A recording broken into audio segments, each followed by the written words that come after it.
A very good morning to you, and thank you so much for finding time to be with us today. This is Kenya and Africa at a Glance. My name is Miriam Ogutu, and it is a pleasure to have you on board. As usual, I'll take us through the headlines this morning before I'm joined by my panelists, and then we start conversations on what is happening in Kenya and indeed across Africa. We start with the Star newspaper. The main headline, Musalia to Uhuru, "Don't force me to hate you." ANC chief says Kenyatta has disappointed Kenyans and should not lecture him. The story is on page 4 and 5 on the Star newspaper. And lawyer disowns dowry papers in messy divorce with magistrate. You'll find that on page 2. One Kenya Lions chiefs line up rallies to steady ship after Mudavadi's earthquake.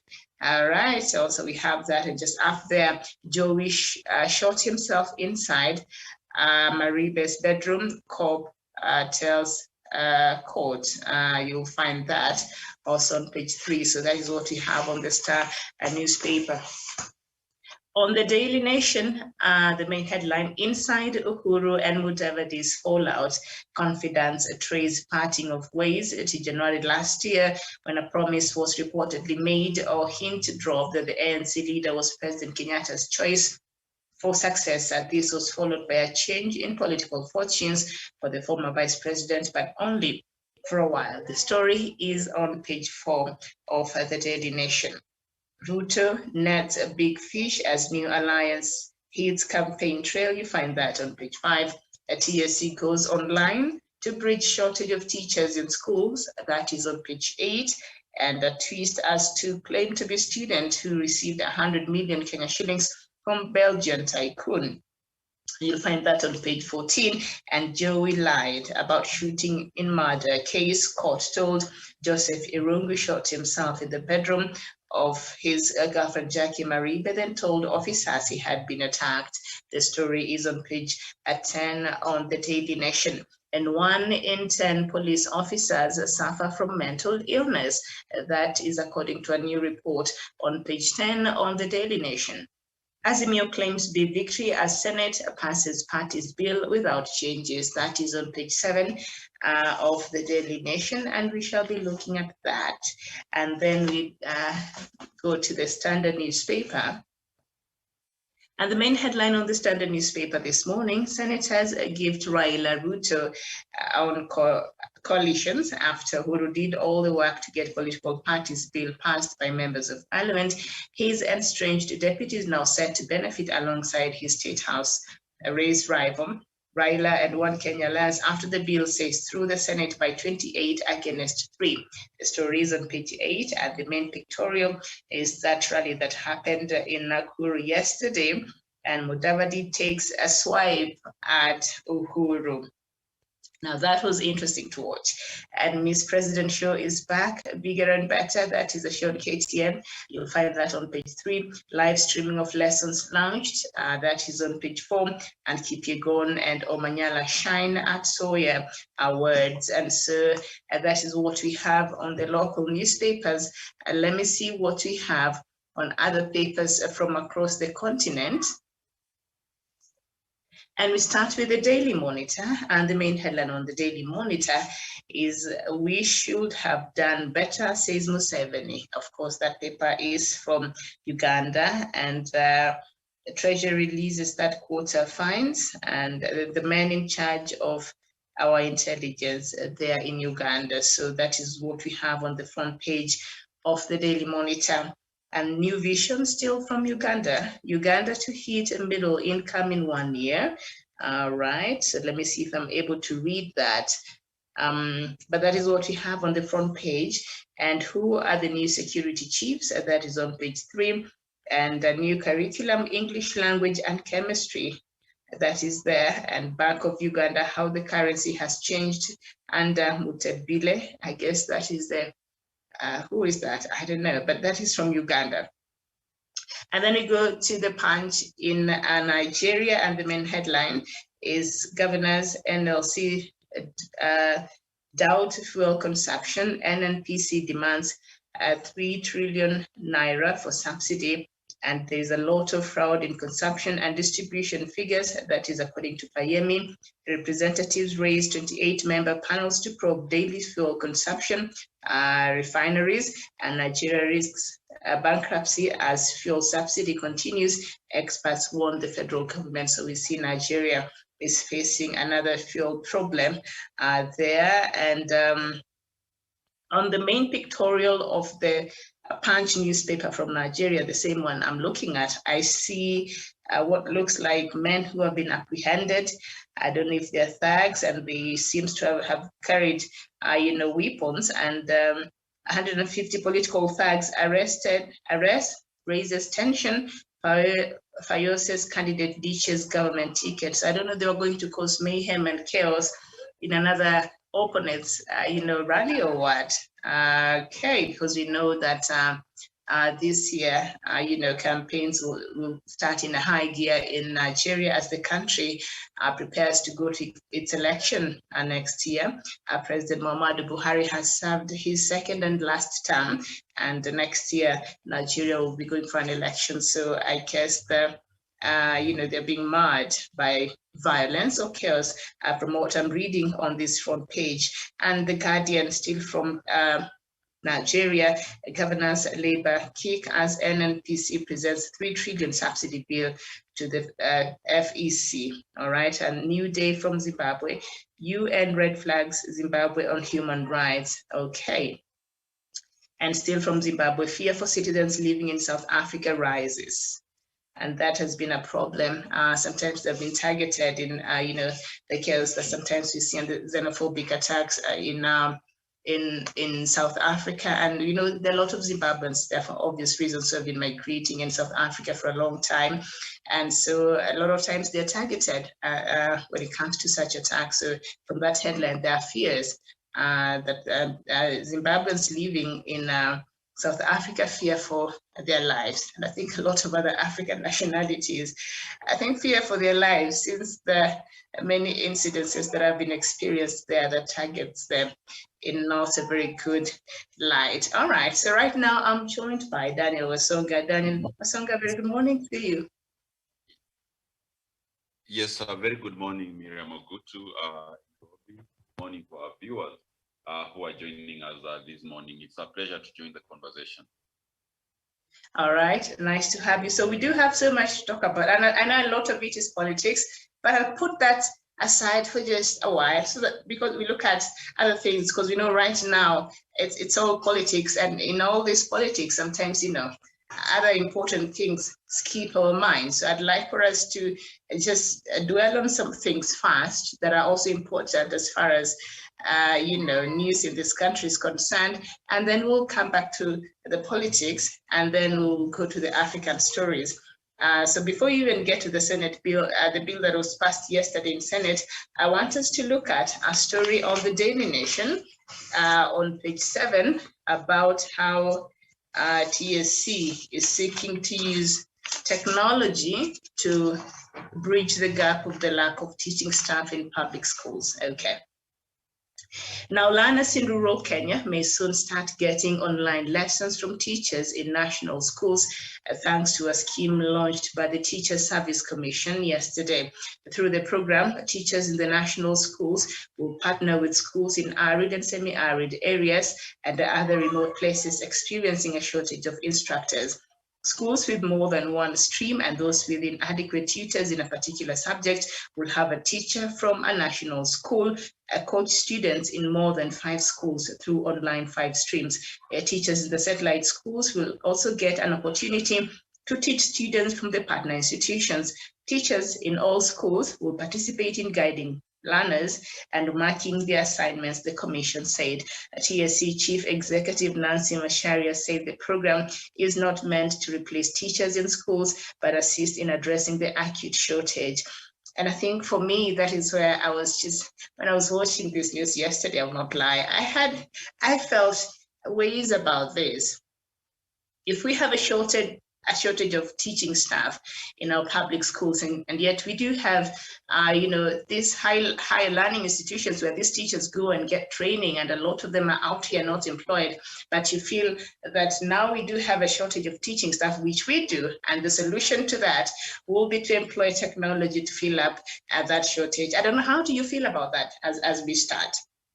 Yes, thank you, Miriam. And of course, technology is the new revolution, and we cannot dismiss technology. It's just the same thing like we are having now in most tea farming areas of Kenya, where right now, currently, we have tea harvesting machine, whereas previously we had people actually picking it, hand picking it in the farms. So that is the same thing with education. Nowadays, you realize that we do have even kids who are not going to school, just doing homeschooling. And you find that teachers who are teaching these children, as far as in the UK, you can learn even when your teacher is in Indonesia or maybe Dubai or somewhere else in the world. We even have in the university right now, people doing their masters, their PhDs remotely in Ivy League universities, which are in abroad and all that. So I think that is something that has been long overdue. We need to actually be able to devolve these kind of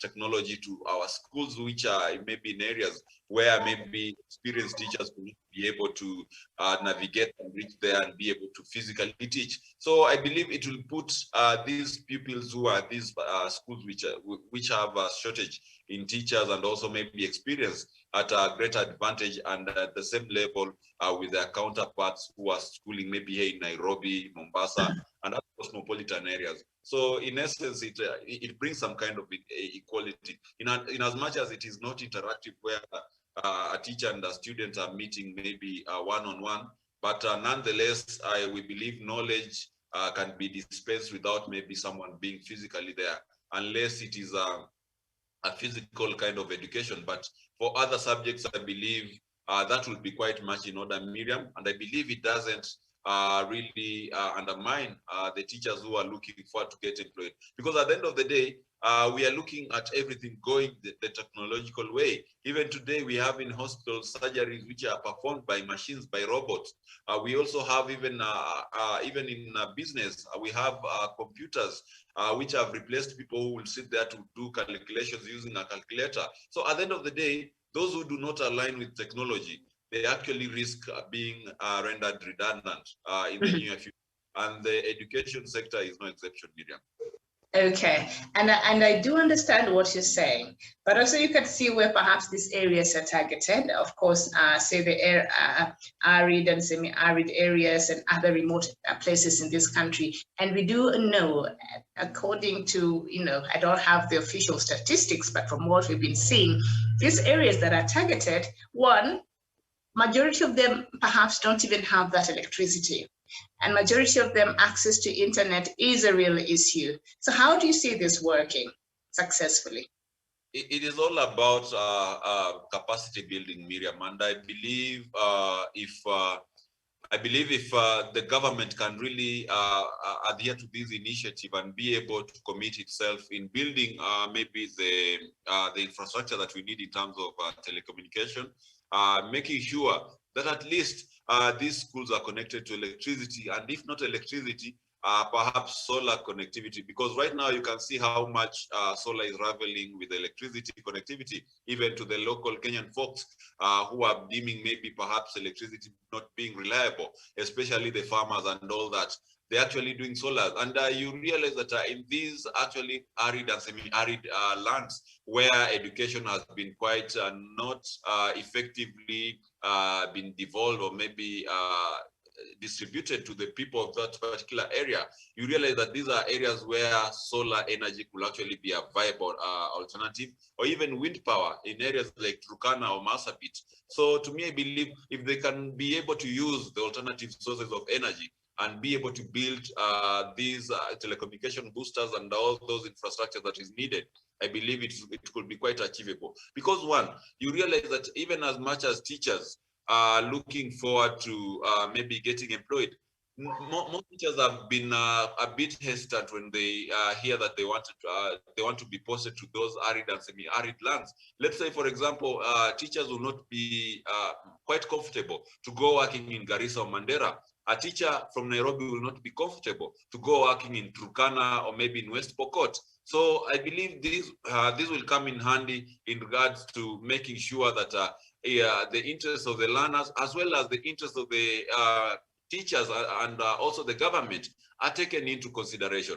Because why would you have someone travel all the way maybe to Mandera when they have their families in Nairobi, whereas we can have that person teach the children in Mandera just from their comfort in Nairobi through video link and all that. So to me, I believe it's something that can be done if you can build capacity. And also capacity building means that we're going to be having also other teachers on the ground to be able to assess the progress of these pupils on the ground as well. If maybe not the fact that maybe the government will have provided devices for the teacher in Nairobi or in Mombasa to be able to assess the students, Miriam.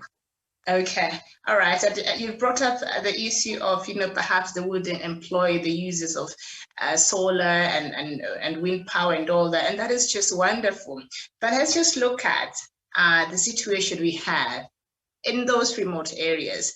Just last week, I was watching a very heart-wrenching, feature from Marsabit on education, and there's still a school where children don't even have books. They don't even have desks to sit at, and the infrastructure is very poor. They're still drawing and the writing on the floor. Very deplorable conditions, and so we still have so much to do in terms of bridging that gap. So thinking of solar and wind, that might be a dream that is over there. It's a good idea, but as it is right now, I doubt that these are even the things they have in place, the plans they have in place to ensure that there is equity when it comes to how they want to do this education thing. Or maybe they're going to choose just a few schools that perhaps have this infrastructure. Are we not going to be disadvantaging a section of children in this country that are already disadvantaged as far as access to education is concerned? Thank you so much, Miriam. And I believe the biggest problem to the Kenyan education system is still the problem of leadership. And in this regard, I'll take you back to some few years ago when we had the NAC government in 2002. Majority of us actually thought that it was actually a tall order, first of all, to have very, very modern structures in terms of classrooms. We had very pessimistic thoughts when it came to the idea of even having the free primary education. We were very pessimistic of the idea of even, besides having free primary education, the government providing books, pens, and all those equipment that the learners need. We were very pessimistic of even having our primary schools being connected to electricity. But whatever I can tell you now, Miriam, 5 years after Kibaki took power, most of my primary schools in where I come from actually had computers, computer labs for learners to be able to start learning about computers. All the primary schools, majority of them from the western parts of the country, Rift Valley and the central Kenya and coast, were actually connected to electricity.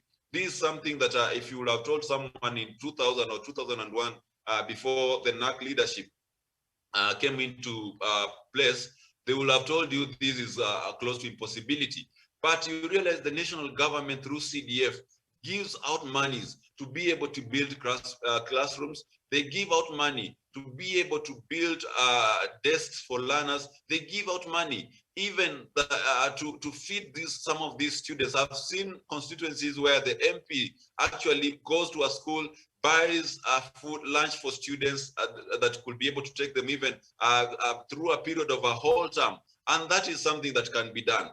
However, you find these particular regions where they have been saying that they are marginalized. They actually use the ignorance of the people. They capitalize on the ignorance of the masses that they lead to be able to deprive them of these entitlement and these rights to have their schools being rehabilitated, to have their learners being provided with the basic amenities, to have their learners actually even being given the right to access to education. We saw some few years back, the late Kibra MP, Okoth, he built a whole school from the CDF kitty, not just a whole school, but a modern school by all standards.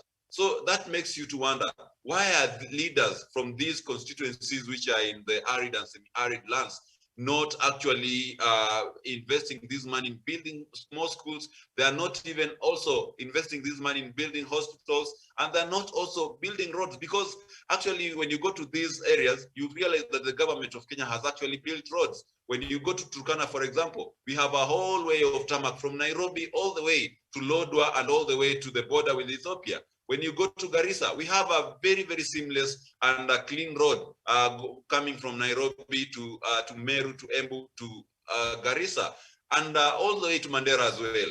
But when you go to the basic amenities, where the leaders of these countries, the MPs, the women representative, the governor is supposed to take now their responsibility, we do have lack of that infrastructure. You saw the other day Wajir governor, former Wajir governor's son, taking a photo with a lot of dollars, money which is I'm forced to believe it is the taxpayers' money, which should be building hospitals, schools, and connecting power to the homesteads of the people who elected them.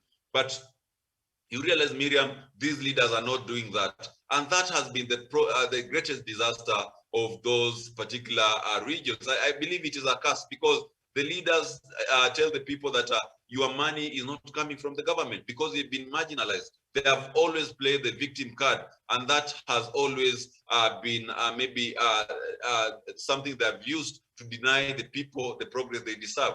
Just like the same scenario we used to have in North Korea, where North Koreans will ask the government, why is it that we are facing hunger and starvation?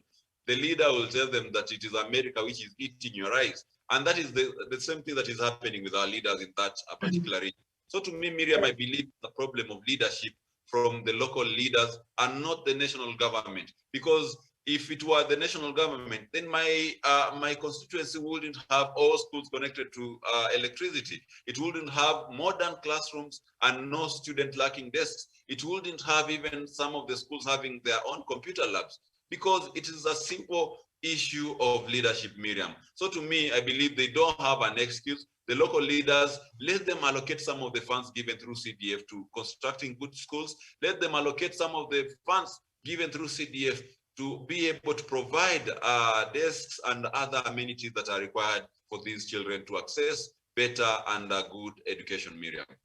All right, and I totally agree with you, because we know that as much as education is still a function of the national government, but they're part of that function that I think, the county governments are supposed to be involved, and the local leadership, the members of parliament, the MCAs are supposed to be taking care of some of these things. But unfortunately, that has not been the case. And just before we leave this story, because, it's education, I'm very passionate about it, and especially when it comes to something that I feel will disadvantage a section of Kenyan, children, I will question and I will question and I will question, because even this idea for me, I feel as though instead of bridging the gap, I think it will increase on continuing to disadvantage the kids who will not be able, to even access this. And that is just my personal feeling. And going with what has been happening, you'll hear now there'll be cases of corruption now, because now they have to get this technological things that they need, in order to carry out this digital schooling. And they're saying that through the program, teachers in national schools will partner with schools in arid and semi-arid areas. Why is it only teachers in national schools? Does it mean that teachers in national schools are more qualified than the rest of the teachers we have in the rest of the schools? Why is it? Thank you, Miriam. Because I believe it is teachers in the national school, simply because you realize that teachers in the local schools might not also have come in contact with the technology that could be used in maybe rolling out this, and therefore they might be forced again to go back to training these teachers, which could take a lot of funds and also a lot of time. But if you go to national schools, you realize that the facilities that national schools have, they are not the same facilities that maybe the former district or maybe provincial or local schools they will have. So you realize that exposure is what they are looking at in this regard. Because if you go to a national school, let's say like Nairobi school, for example, or even Loreto, Limuru, you realize that these are schools where teachers have even the information technology capacity. They can use computers quite well. They can be able to even navigate the programs that are there in the computer to ensure that we do have e-learning program running quite well. But if you take a teacher, maybe let's say from Kainuk, maybe secondary school, which is in Turkana, where we do not have electricity, where we do not have computers, you will have again to go back to the drawing board and retrain this teacher and be able to get them to understand how to use the software that are needed to roll out this particular program, which might consume even maybe let's say a period of 6 months or even 1 year. So to me, I think it is a matter of convenience and not a discrimination in selecting the national school teachers. Okay, all right. Thank you so much for that. And I see you've been joined by Dr. David Matanga. Doctor, very good morning to you. Good morning, Miriam. How are you? We are doing very well. As I put my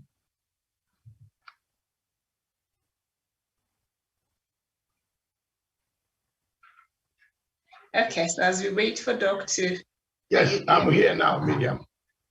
All right, so good morning. So we were looking at this new plan that TSC has to launch a digital plan for schools with few tutors, and we're just wondering, don't they need to just hire more teachers to teach in the schools, or technology will be the way to go?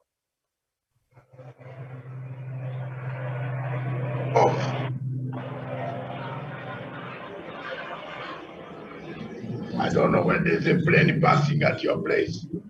I told you, I leave, the planes from Air Force, they just pass over my house. Okay, thank you very much. I'm sorry. Viewers, good morning, Miriam, and good morning, Daniel, and our viewers across the world. I am Dr. David Matanga, and I want to come in straight away to answer this question of Miriam. Do we mix both? Yes, we better mix. Let's have a cocktail. First, let's have a cocktail of having teachers, because you cannot man, students cannot be manned only by remote control through the Zoom and other things that I heard where Songa was talking about. But some of the things can be also utilized. The problem with the education and everything in this country is that people complain more than even helping the situation to change. Most of the people in this country complain more, Miriam. And if you find most of them, Kenyatta, Magoha. But if you find him or her and ask her, how many times do you go to the school? How many tins of paint do you buy? There was a gentleman here sometime in 2017 who bought paints and started painting police stations. Some Kenyans went and petitioned him in the court and said, why is he painting police stations? Yet we pay money for police stations to be painted. You remember, Parkland's police station is one of the most decorated new police stations. But this was a figure, a Kenyan. Miriam, we don't have Kenyans. Let's be honest, we don't have people who do things like the British do their things. We don't have it. We have not reached that stage. And let us not deceive, lie each other that some of these people do things patriotically. So with Songa's point of saying the Northeastern or wherever, people are not there. They have moved on. They don't like to hear. If you wanted to know where Songa, they don't want to hear. If you look at, tell any teacher, tell any parent in any place in Kenya, how a dormitory can be burnt and how you deliver timber. If you hide in a room and hear what they will say, his kazi inaonekana hapo sasa tufanye delivery. But they cannot tell you who was setting the fire. Yet among themselves, somebody was setting fire to schools. Tell any student that we want some of the students who are now, and let me make points quickly, who are now stubborn. Some of them take drugs. Your son, your daughter might be clean, but there are some people who come with drugs in school and influence your daughter or your son. So there are so many ways you have to combine both. You need supervision. You need people to be on site. You need also computers to be as many as possible, but not wheelbarrows. Indeed. And for me, I still insist, hire more teachers. We do have teachers from these, teaching schools qualified every year. Where do you want them to go? If you're going to employ, I do understand that that is just should be part of it, but please hire more teachers. That will go a long way. I think maybe and incorporate the technology. I did not get, I agree now with you, not with the technology part of it. Hire more teachers and then bring in the technology to just assist, yes. but we need teachers in these schools. I agree with you on that, because technology alone, look, we are using technology, but I'm longing to be closer to you so that we broadcast straight next week. All right, let's move on. No, that's a very good example for Wesonga to see. When we are together next week, we shall be broadcasting very nice. But you see, now, like for us, our technology we're using, it's reliable. Because we are in the city, because we are able to access, we are guaranteed of electricity, we are guaranteed of good networks, because we live, around where even Safaricom networks, so these internet networks are strong. So what about somewhere in the village where you have to climb a mountain up to go look for signal? Come on now, these are things that they have to think about, unless they want to continue, disadvantaging these children who are already disadvantaged. And that is where my problem is. They have not put infrastructures in place to ensure that if they roll out this program, it is going to be successful. Yeah, Miriam, I agree with you in terms that we need a balance between the technology and number of teachers who are employed. But also in this matter, you realize that in Garissa, Mandera, and Wajir counties, mostly the northern frontier counties, we had teachers actually a bit skeptical or maybe fearful about going to teach in those particular areas because of insecurity. Even in West Pokot, we still have teachers who will be employed, but when they're posted there, they don't want to go there at all. I have so many friends whose relatives who are teachers were posted in those northern frontier districts, or maybe northern frontiers counties. And they actually were advised by their families to keep up, not to go there, because we have had instances where we've had either bandit attacks or terrorist attack in Mandera, Garissa, Wajir, West Pokot.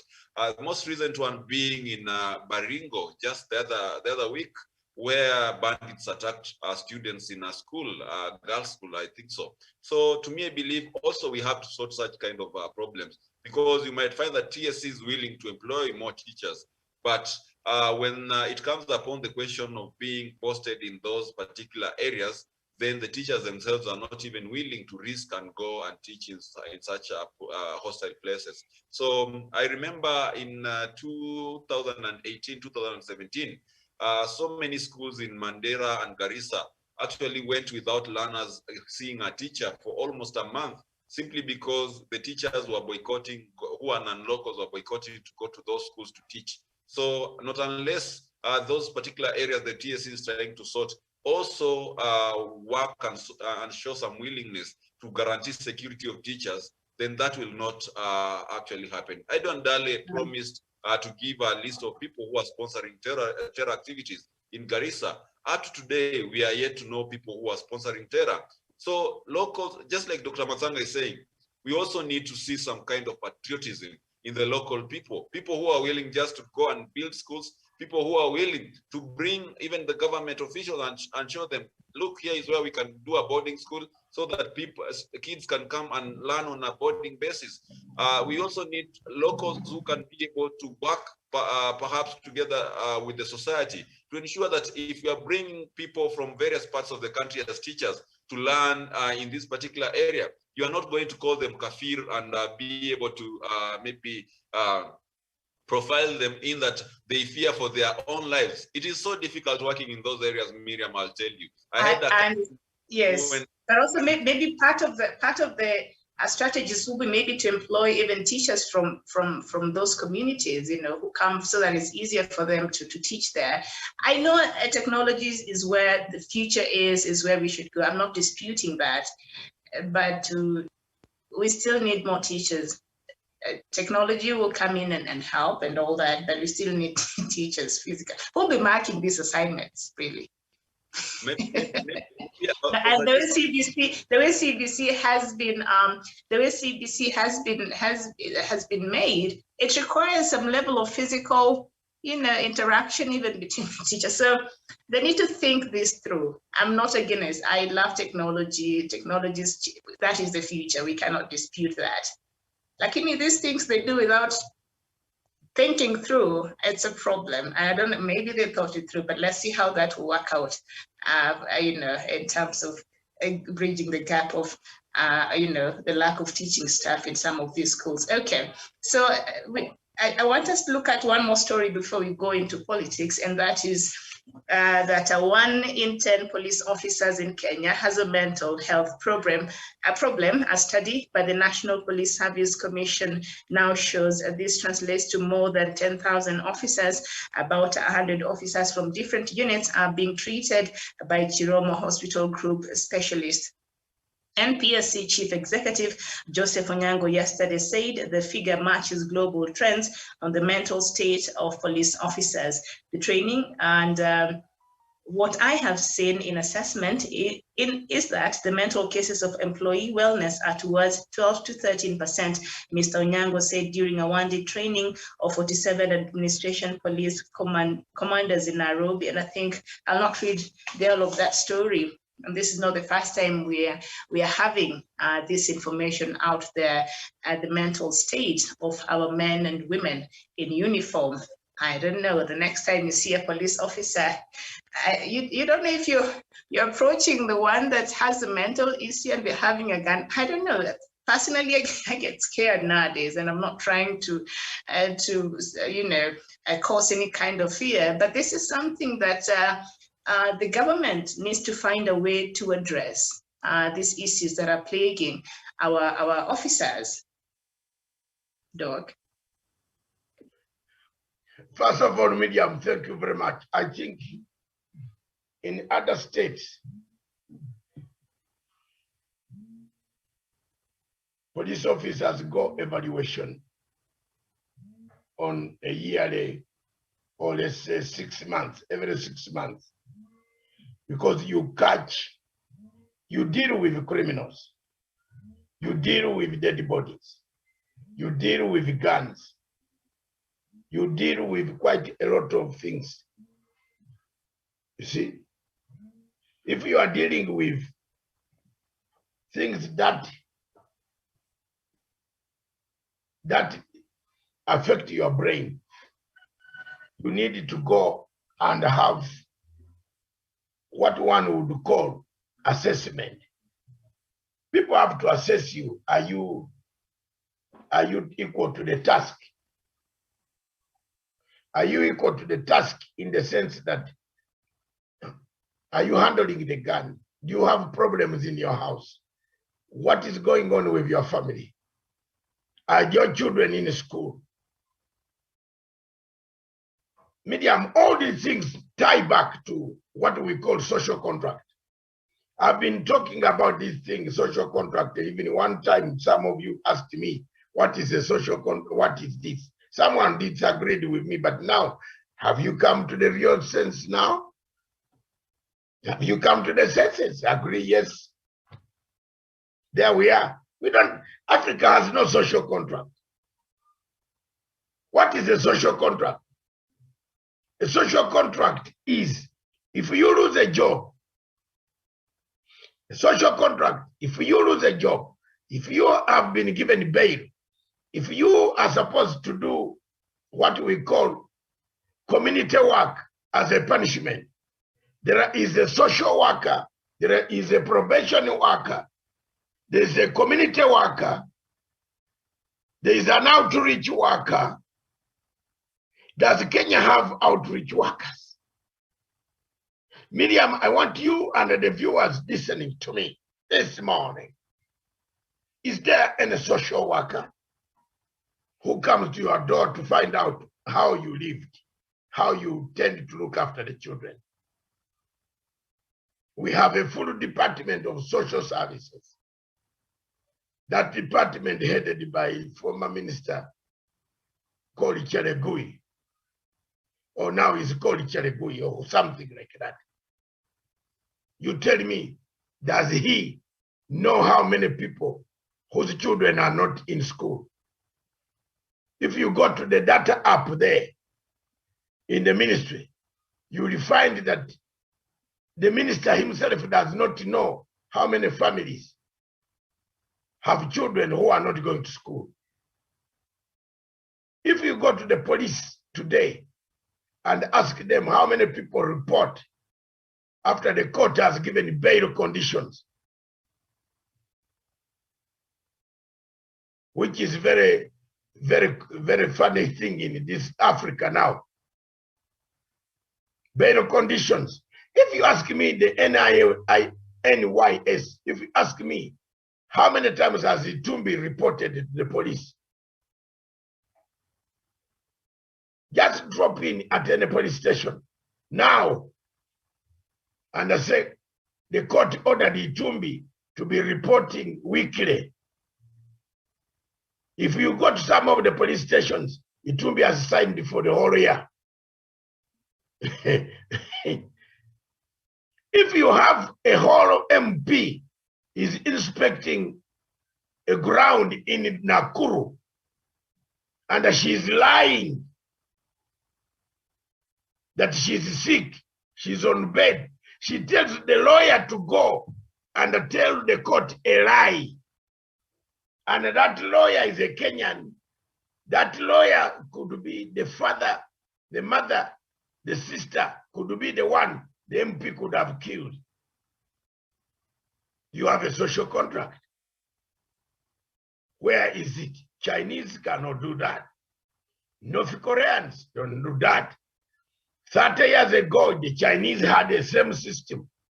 They had a ballooning population. I'm not talking as a gate crasher or a hawker this time. This week, I told you I'll speak as an academic. And challenge me if you have any data. Anybody watching out there. 35 years ago to 40 years ago, China had one rice scheme and one railway transam from Dar es Salaam up to Ndora in Zambia. Today, China gives us money.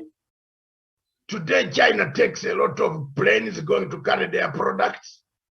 Today, China is building Africa, recolonizing it day in, day out. Today, China has bought us a house, built us a house.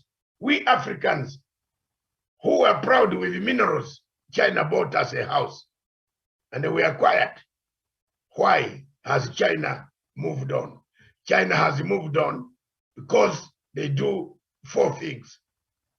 And the 4 things for China to reach where it is that it lends money at night to America borrows money from China, the dollars, because the amount of dollars that China has is more than the Reserve Bank of US. So they ask us, please give us some, instead of us printing more, can you give us this? We shall pay you quietly. But during that time, we shall quarrel.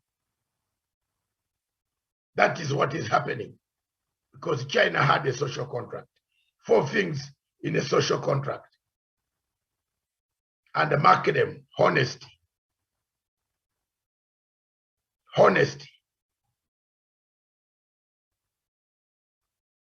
No corruption. Number 2. Patriotism. Number 4. Number 3. Can someone guess the last one? discipline.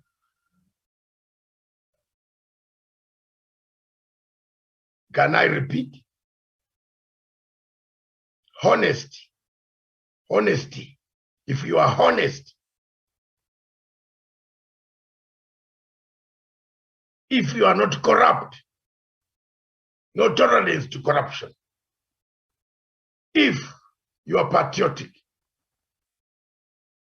and if you are disciplined. 4 pillars of China. Miriam, go down there, the railway station in Sekimayo, slap one Chinese. Just take it for sake. Slap a Chinese at Sekimayo or insult him.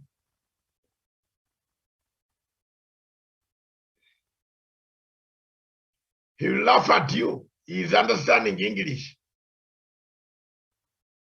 He will laugh at you. He's not going to fight you back. He will say, if police is around, the police will come for you who has slapped him. But he will not raise a hand to beat you. But go there. After slapping him, this television station is not for decoration like others. Ours is to talk about the things that kill the community. Jamen. So that's why it is a community television station. Maybe some people can pick some discipline here. Go beyond the slap and steal the money. Now the man you slapped is not going to keep quiet. This time he will now take you down because you're a thief. Why? He has patriotism. Why is he taking you down? He has patriotism. He's honest. You have slapped him. He doesn't like corruption. He's disciplined. And the word discipline. Do we have discipline? No. Show me where is the discipline here. You are driving on the road. A man looks ahead and sees there is no other car coming. And the people in the matatu, the Miriams, myself, and other people, we are seated. Hey, yeah, quickly. My friend, that does not happen in China. That does not happen in North Korea. That does not happen in Britain. China today is disciplined because it has pillars. Africa today is not disciplined because we don't have even pillars. We don't have a social contract. Ruto is telling us to do a social contract. He says this, he says that, he says that, he says this. He says, I am not here, I am there, I was not, I'm coming, I'm left and I'm right. I'm here now, today, I am here. Kenyatta, in this, where can you have a social contract? Where? If you have no social contract, China went back to the drawing table medium. Is Kenya ready to go back to the drawing table? Is Kenya ready to go back to the drawing table? Even men, if you think I'm wrong, men whom we thought were worth like Mudavadi cannot go back to the drawing table. They have gone back to opening their mouths and insulting people. I want to ask you one curious thing. Have you ever seen a Chinese woman worker?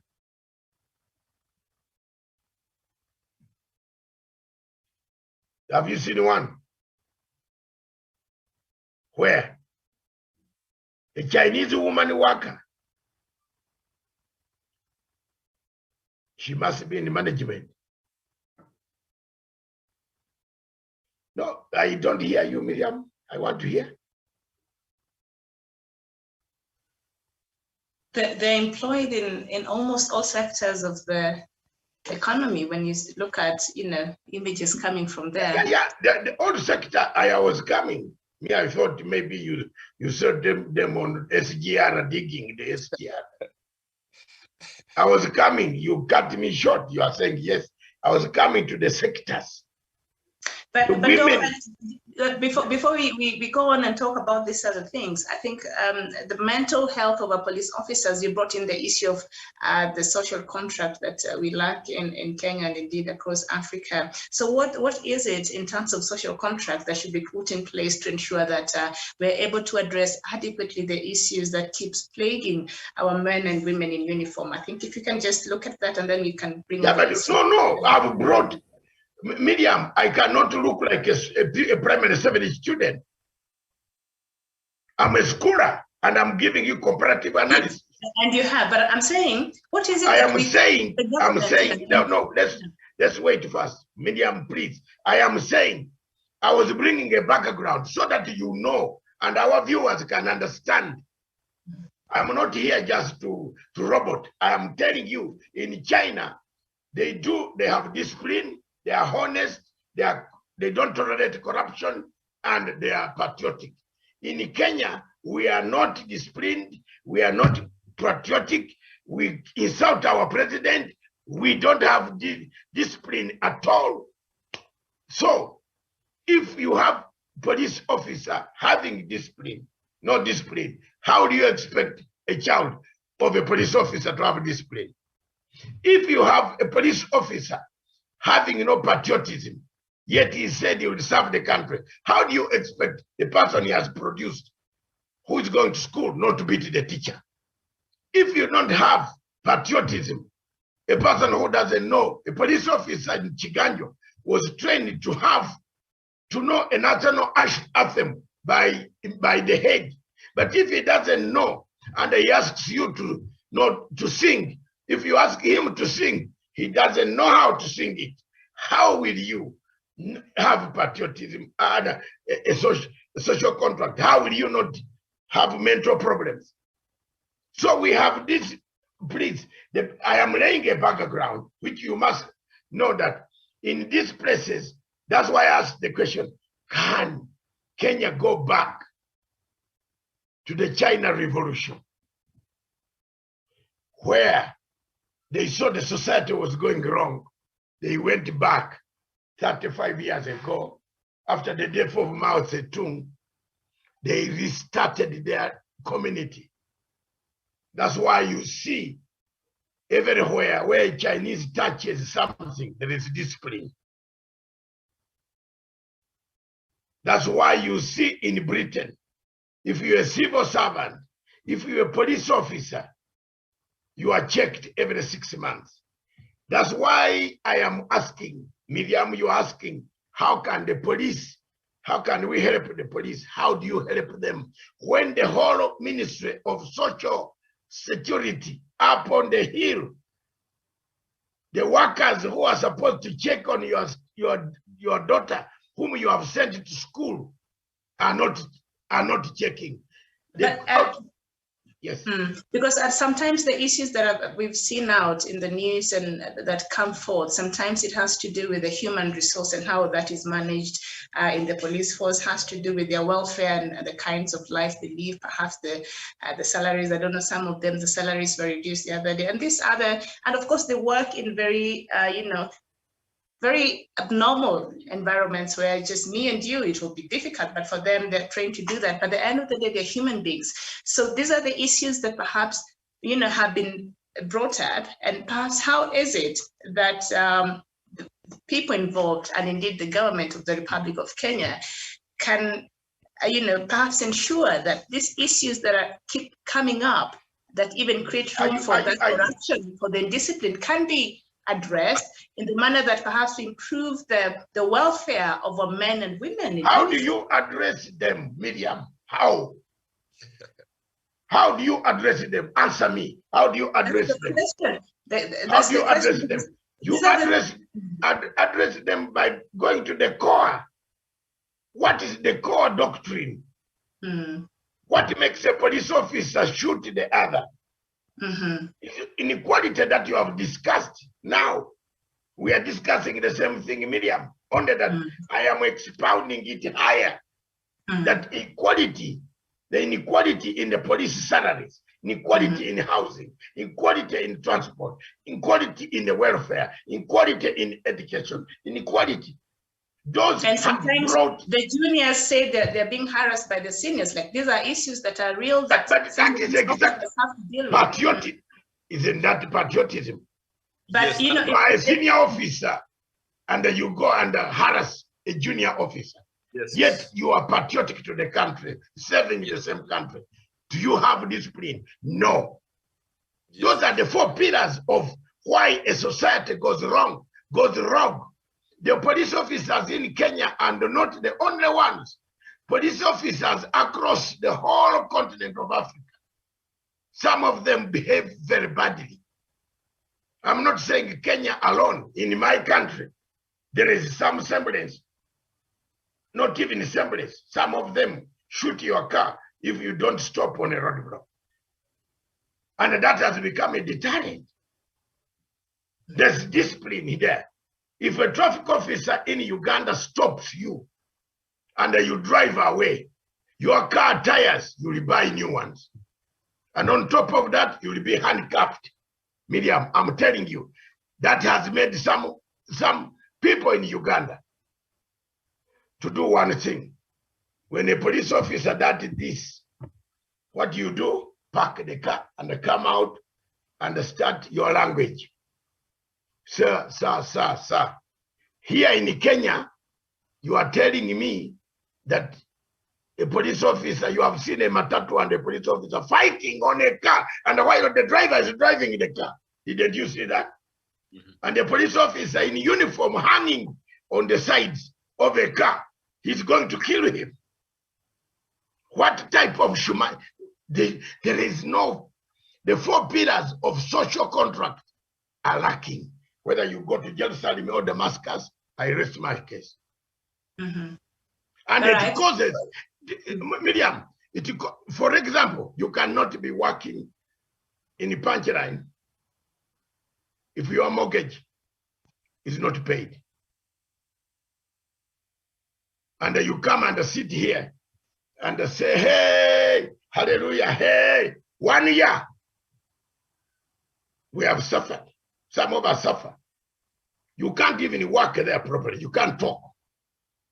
You have 2 dead sisters or 2 dead brothers, God forbid, two relatives.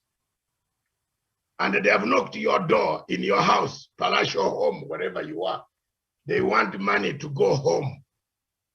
Their relative in the village where Songa has died, or somebody has died. Do you work properly? You can't. Exactly what, Miriam, you are saying. There is a problem.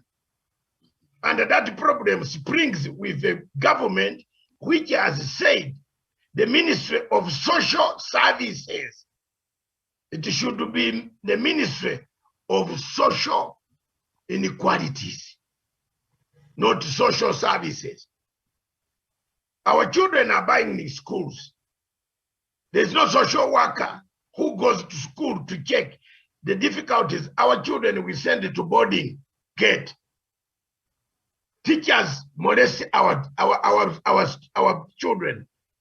Some people rape our children. Some people abuse our children. Nobody's checking on them, but we have a full ministry of social services. So your blame is the same as my blame. We are blaming the same source. Maybe we are coming from different angles. And maybe it's about time we stopped blaming and maybe suggest, perhaps that could be a solution. Do you think that But I've just suggested. Yes, you've made several good suggestions, Doc. I'm not disputing that. But Songa, maybe is it about time we created avenues within the police force that is able to address effectively some of these issues that, as a civilians are just speculating what could be the problem, but we really don't know. Could they create an avenue where they could effectively address these issues, even as far as mental health now is concerned? A place where they can go if a junior officer is being harassed by a senior officer. We've seen them trying to come out on social media and bring out these issues, but we know that is against the protocol of the disciplined forces. But should they now create avenues around the discipline forces to ensure these things are addressed and these police officers' matters are really taken care of before they go into rampage? Absolutely, Miriam. And of course, I agree with Dr. Masanga David that it is all about the issue of the pillars of the social contract. Because when you look at our Kenyan police service and the maybe teachers who are in the Teacher Service Commission, you realize that these people, you know, most police officers actually back in the day used to earn the same salaries as our teachers because they were in the same job groups. And therefore, it really beats logic why teachers are not committing these kinds of atrocities, even hacking their families to death, and the police officers are doing that. So it has to do with something about the moral fabric within the police force itself. And with the 2010 Constitution, they tried to bring in what they call the National Police Service, moving away from the National Police Force because of the maybe the abrasive relationship that was there between the citizenry and the police officers. Why haven't we had maybe this kind of abrasive relationship between our military officers and the civilians? It is because of a culture that has been in our police force that has actually maybe made them to be hardened and be the way they are today. And that is why Dr. Matsanga says, if we are having these police officers complaining that their seniors actually are discriminating them and brutalizing them, it is because of a culture that they found within the police force. It is not within the government, but within the police force. And who began this kind of derogatory culture? It is an individual who in their own realm or maybe in their own capacity as leaders within the police force actually were not patriotic enough to treat their fellow officers with the kindest regard so that they pass over this kind of a culture to their fellow colleagues when they are sent to such level of leadership.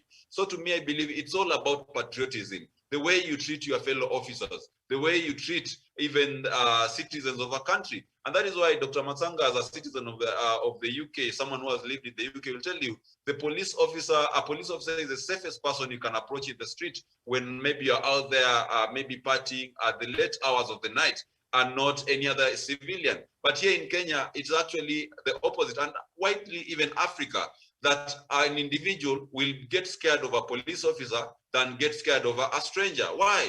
Because there's a culture where police officers are regarded as being brutal and bullish to civilians. And it seems even to their fellow officers, this is the culture. And this is because they are not guided by the rules of patriotism. If we will only introduce patriotism into our police force, then we will not have this mental health illness that we are having right now. Because Miriam, as Dr. Matsanga said, across the world. No, we're stronger. Just asking, we're all here. Sing the first stanza of your national anthem. Yes. Sing yours, Miriam. And I know the national anthem.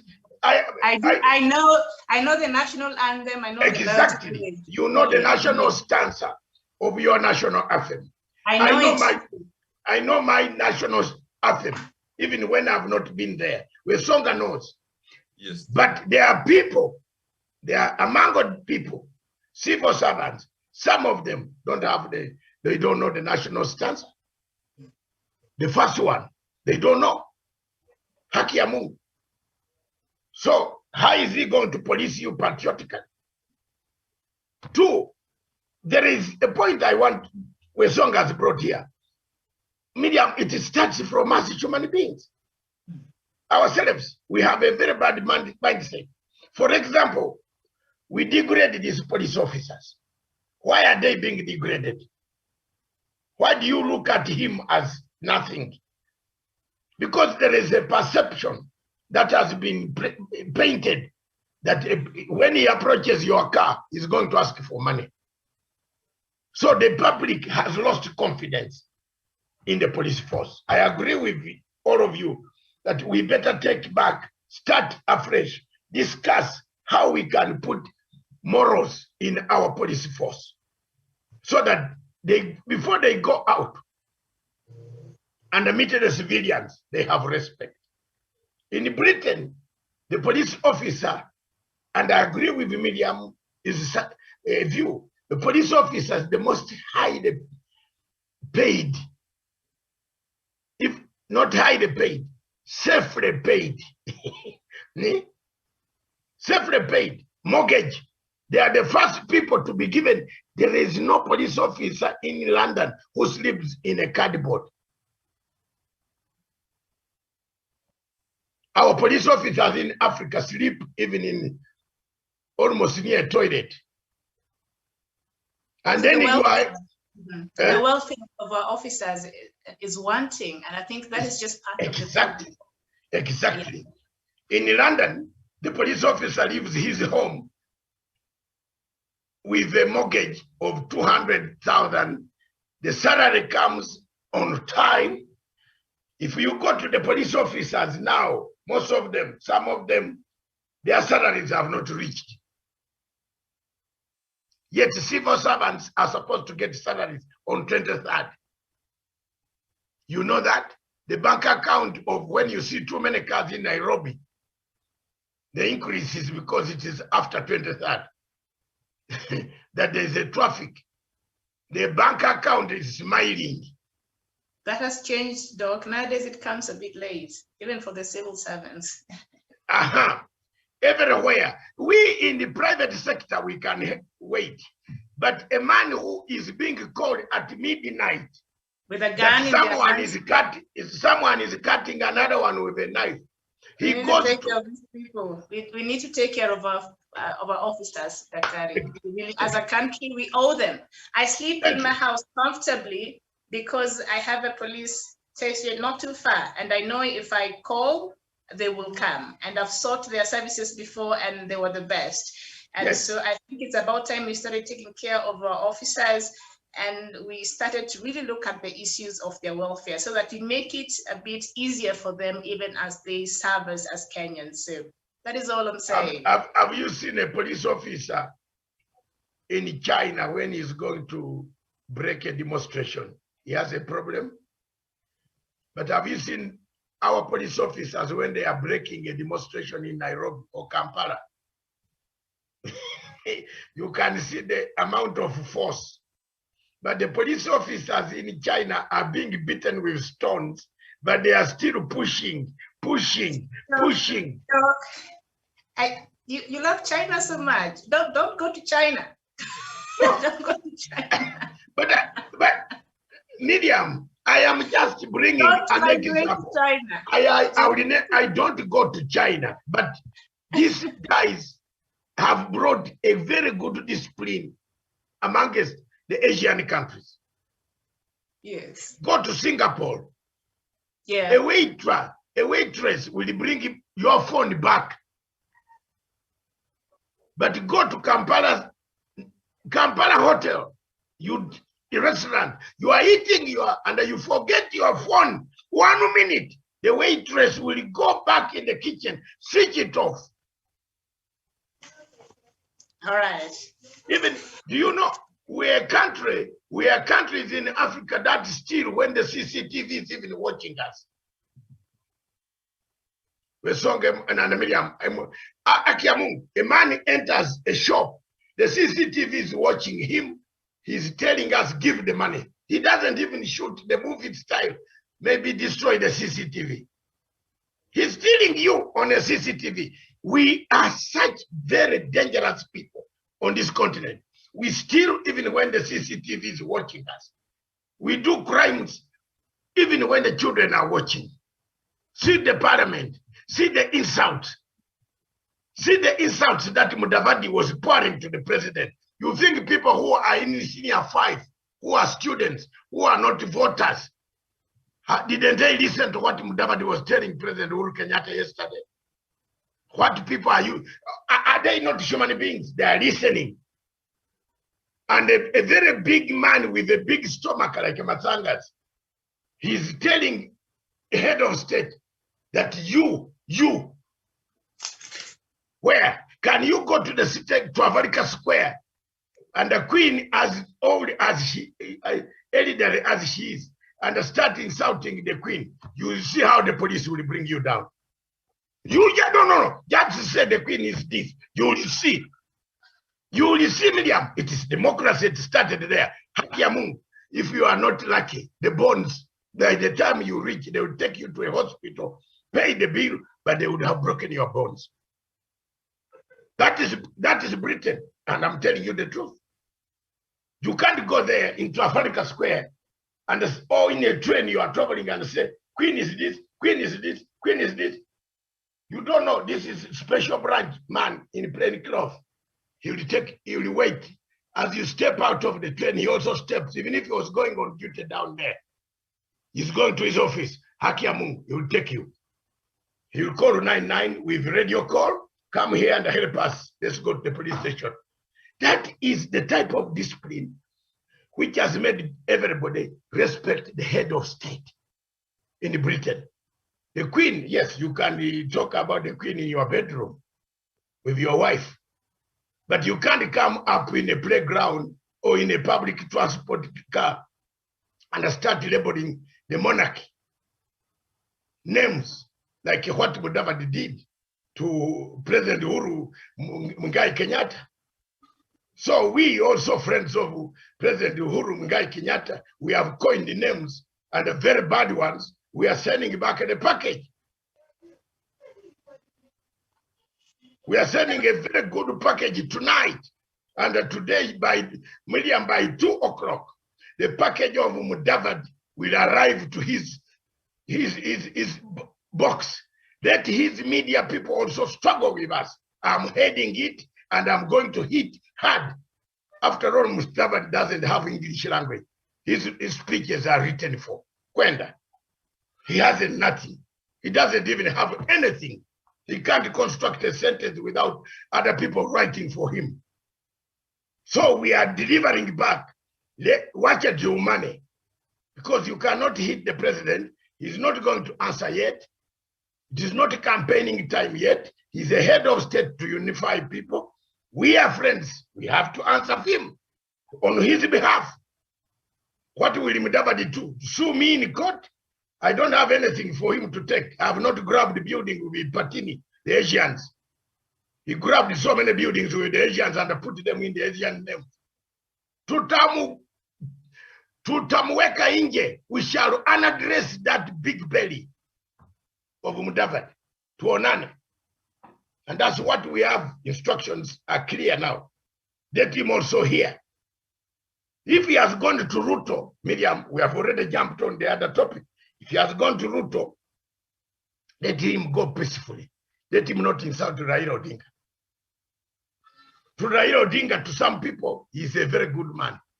He has done very good things. Some of us used to have problem with Raila, but we never went to that extent of saying the things that Mudavadi is becoming a populist statements that are degrading his integrity. This is a man who had built himself as Mr. Pumpkin. Very good. Have you seen the pumpkin when it is seated in a garden? What is inside the pumpkin? Water. It is, Miriam, I think you have grown some pumpkin in the behind the garden of yours.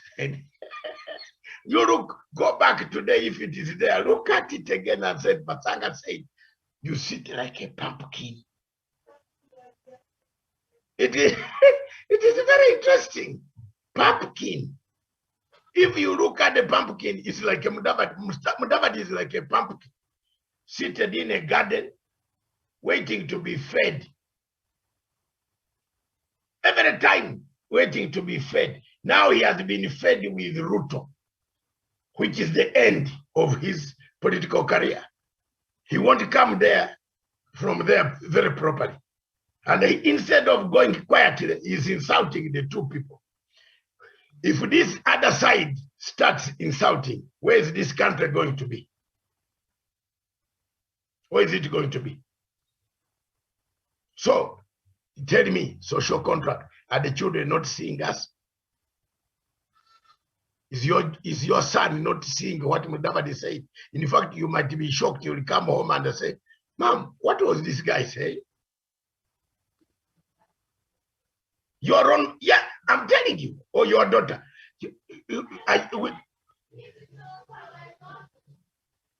You see, they will come home and say, hello, what's going on, mom? What was the guy talking about? So here we are. Are we going to allow our children to have this type of bad manners where a head of state is not given respect? Your children, my children, they know that the head of state of this country is Uhuru Muigai Kenyatta. Whatever he has, whatever problems you can put on him, there is one thing you have not taken away from him, is the sword. You gave him a sword. What is the meaning of the sword? If you ask any Kenyan, apart from Miriam will know that the meaning of the sword, what it means. But some people in Kenya don't know the meaning of the sword. Millions, some of them think that it is a ceremonial thing handed over to President X or Y. That's what most people think. But a sword is the symbol of power. It means all of you Kenyans have handed over your authority to His Excellency, the President. Therefore, whether you are talking to him, you are opposing him on politics, you are doing what? Give him one serious thing: respect. That's it. And it is not too much to ask for that respect, Miriam. But people are not asking, are not even thinking about that. They are thinking of going to State House. That when you do like this on top of the car, like a hippo, that you are inciting people because Ruto has paid you 5 billion. You will never come back to Uhuru and ask Uhuru to ask someone to give you 50 million on a video. Eh? That is a leader. Leader integrity what? Who you mbuzi? It's not worth a leader. Let's play the deep. If you want, let's play the tapes where Mudavadi has been collecting money somewhere. Nobody will like to see. Even his voice, he said this money will not be enough. That he claiming to be going to organize people in ANC. What type of man is this? We tell lies. Miriam, please. There are too many lies. Production, put on the video. Put on the video now. Stephen, put on the video. Put it on.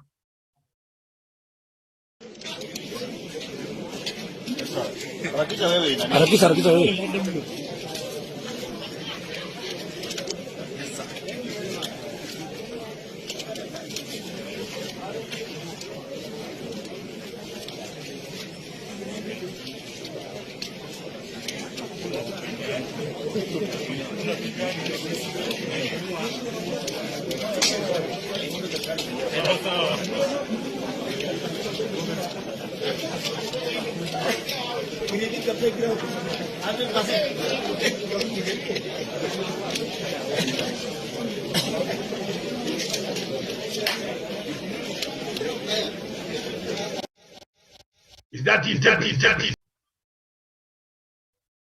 integrity? You have seen the video yourselves. Is that integrity? Those are people paid. They can be paid to go and kill people in the Rift Valley. It's not Matanga. I did not make this. Let me be bringing Mudavadi's videos. If we see Mudavadi, will make another rally. If you see Mudavadi making noise anymore, you have touched Uhuru Kenyatta. You have touched Uhuru Kenyatta, Mudavadi. Mudavadi, let me say the third time. You have touched Uhuru Kenyatta. We shall go in even to your family. You won't like it. You won't like it. You drink and sleep like a horse. You won't like it. We are also annoyed. We are friends of Uhuru Kenyatta. You won't like it. What will you do? The best you can tell me, like Matanga, don't come to my country when I'm with a Shamba boy looking for more land for Ruto. And I will stay away. What is this? What is this? But when you also want to come to where I stay, it will be a rambe. So if that is the case, we shall go for each other, media. Then it becomes nasty. Instead of discussing elections, what can we do to improve the electoral system? Isn't it worrying you as a Kenyan, Miriam? Up to today, only 215,000 Kenyans.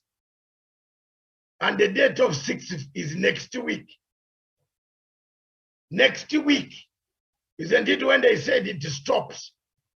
260,000 Kenyans have only registered. Go to IEBC and look at the money that Chebukati asked for this exercise. Do you know what?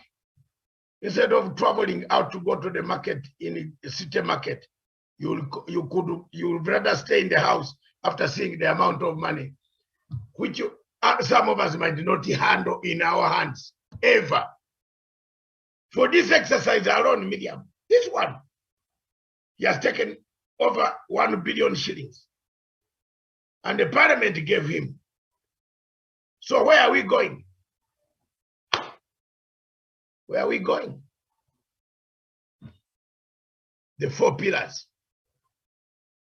If you disagree with those, the police will shoot you. If you don't agree with number 1, number 2, number 3, number 4, the senior officer will cheat the money. The Ministry of Social Services is nowhere. It is dead. It is in a building, but not on practical ground. I submit. And I agree with you on that last note there, Doc. Thank you so much. Now, something else that happened yesterday that also is very important. President Uhuru Kenyatta and ODM leader Raila Odinga last evening had a major victory in their quest to form a major coalition party ahead of the August presidential contest. I'm reading from page 8 of the Standard newspaper. This was after senators passed the Political Parties Amendment Bill 2021 by a margin of 28 against 3 with no absenteeism. The bill is seeking to allow political parties to form a coalition party. Senators passed the bill in the 3rd reading at about 8:50 p.m. The victory for Uhuru and Raila will also benefit other political formations, including the newly formed Kenya Kwanza coalition of Deputy President William Ruto and Musalia Mudavadi and Ford Kenya's Wetangula. The One Kenya Alliance, which brings together Wiper and KANU, will also benefit should they choose to form a coalition party. So I don't know why they're calling it, they're saying Uhuru and Raila are set to benefit, yet everybody in the political arena seems now to stand a chance of benefiting from this bill. But the bottom line is the bill was passed in Senate yesterday. Yeah. Tuko. Daniel, I don't know where he has gone, but let me start. This bill helps Ruto. It helps every Kenyan. It's a bill with discipline. Ruto originally said he needs his own party. He has that KANU mentality of those days of 24 years of President Moi, because he's a very big beneficiary of President Moi's KANU. So he was interested in building one strong party. So he didn't want originally. That's why he marshaled those guys to beat up people, to beat, one man was biting Mbadi's arm, finger, Now, after seeing that he was losing everything, he turned around and said, no, I also want 2 wives to be in my one house. I always use these things so that the common communication, I studied communication. Yes, in the communication. If you want to talk to mass, yes, I studied mass communication. In mass communication, you use, a dog was looking like this, but if you touch the tail of the dog, it would jump on you. But if you passed without touching the tail of the dog, it might not bite you. But go and touch the tail of the dog if you are not the owner. That's massive communication. So look, originally Ruto thought that marrying several women was a problem. But now he has realized that several women, if one is sickly, the other one can prepare food for you. I am not going on the other subject. Miriam is looking at me attentively, thinking he can't. I'm not going there. That I can't accept it to be the second or the third. No, that is not there for me today. I am saying marrying several figuratively. If you marry the 1, 2, 3, 4, one has got some other idea, another one has got another one, you put them together, you become a very big king of that clan. Now, Ruto later on discovered that it is better to have very many than to have one. So yesterday, he made sure that all his senators disappear except 4, because it was going to be a very big shame. All of them disappeared. You didn't see them in Nakuru. Very few were in Nakuru, where they were going to borrow money from this woman of karaoke. You know, they have brought her factory. It is going to collapse. You will see taxman coming to demand the money immediately. If I were her, I would actually just keep quiet. You have a problem with Kenya Revenue Authority, and you have admitted that you want to pay out of court. Then you go in the rally and wear a yellow uniform and say, I'm here as the governor of Nakuru. My dear, itakuwa mbaya. Hata hizo pesa huwezi kupata. So, you see, look, this political party, Miriam, is exactly what we have been talking about in our first phase. Discipline. Have you seen now? Have you seen the pillars of what a good community of social contract could be? Discipline. People don't want discipline. They don't want. They want to fight over money. What made him suffer? Did you see when Mudavadi removed the speech? And if Raila was near, Mudavadi could have pushed Raila. Do you know why? Why? Money. That money pains. The money that the political party office gave to political parties up to today is the main point which made Mudavadi, Kalonzo, and Wetangula hate His Excellency Raila Amolo Odinga. Because there was no formula, Miriam, there was no formula for division. If you're a smaller party, how much money do you take? And yet also you have worn the blue t-shirt or a red, yellow, orange, and you have campaigned for the bigger party. It has won seats. How much do you get? You saw when Mudavadi reached that point, he felt like he was really taken to hell. Then he came back. I missed my money. This guy is not. Eh? He said, he's not. You saw what he said? He said, dishonest. We don't want dishonest people because of the Political Parties Act. I am very happy that the Political Parties Act has passed. And if I were the members of Ruto's side, some of them who are threatening to go to court, they are the most useless people that I've ever seen. Allow this thing to go, assent into law, reorganize your. That's why, Miriam, I take you back to this newspaper.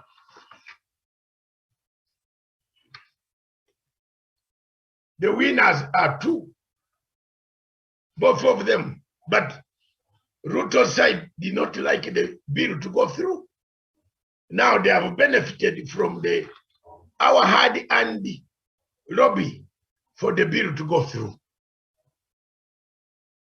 They don't know a tsunami that is coming yet.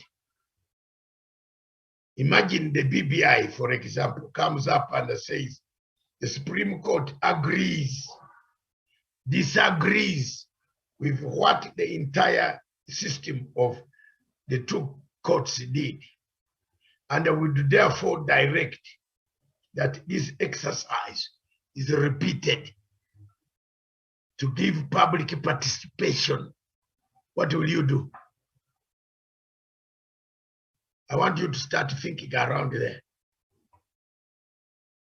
There might be no election because it will be a directive from an adversary directive opinion from the Supreme Court.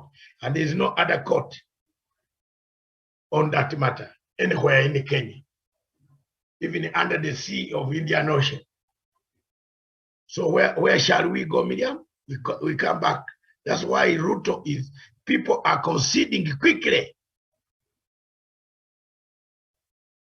Conceding quickly because this is coming. And I told you here that whichever way the court rules,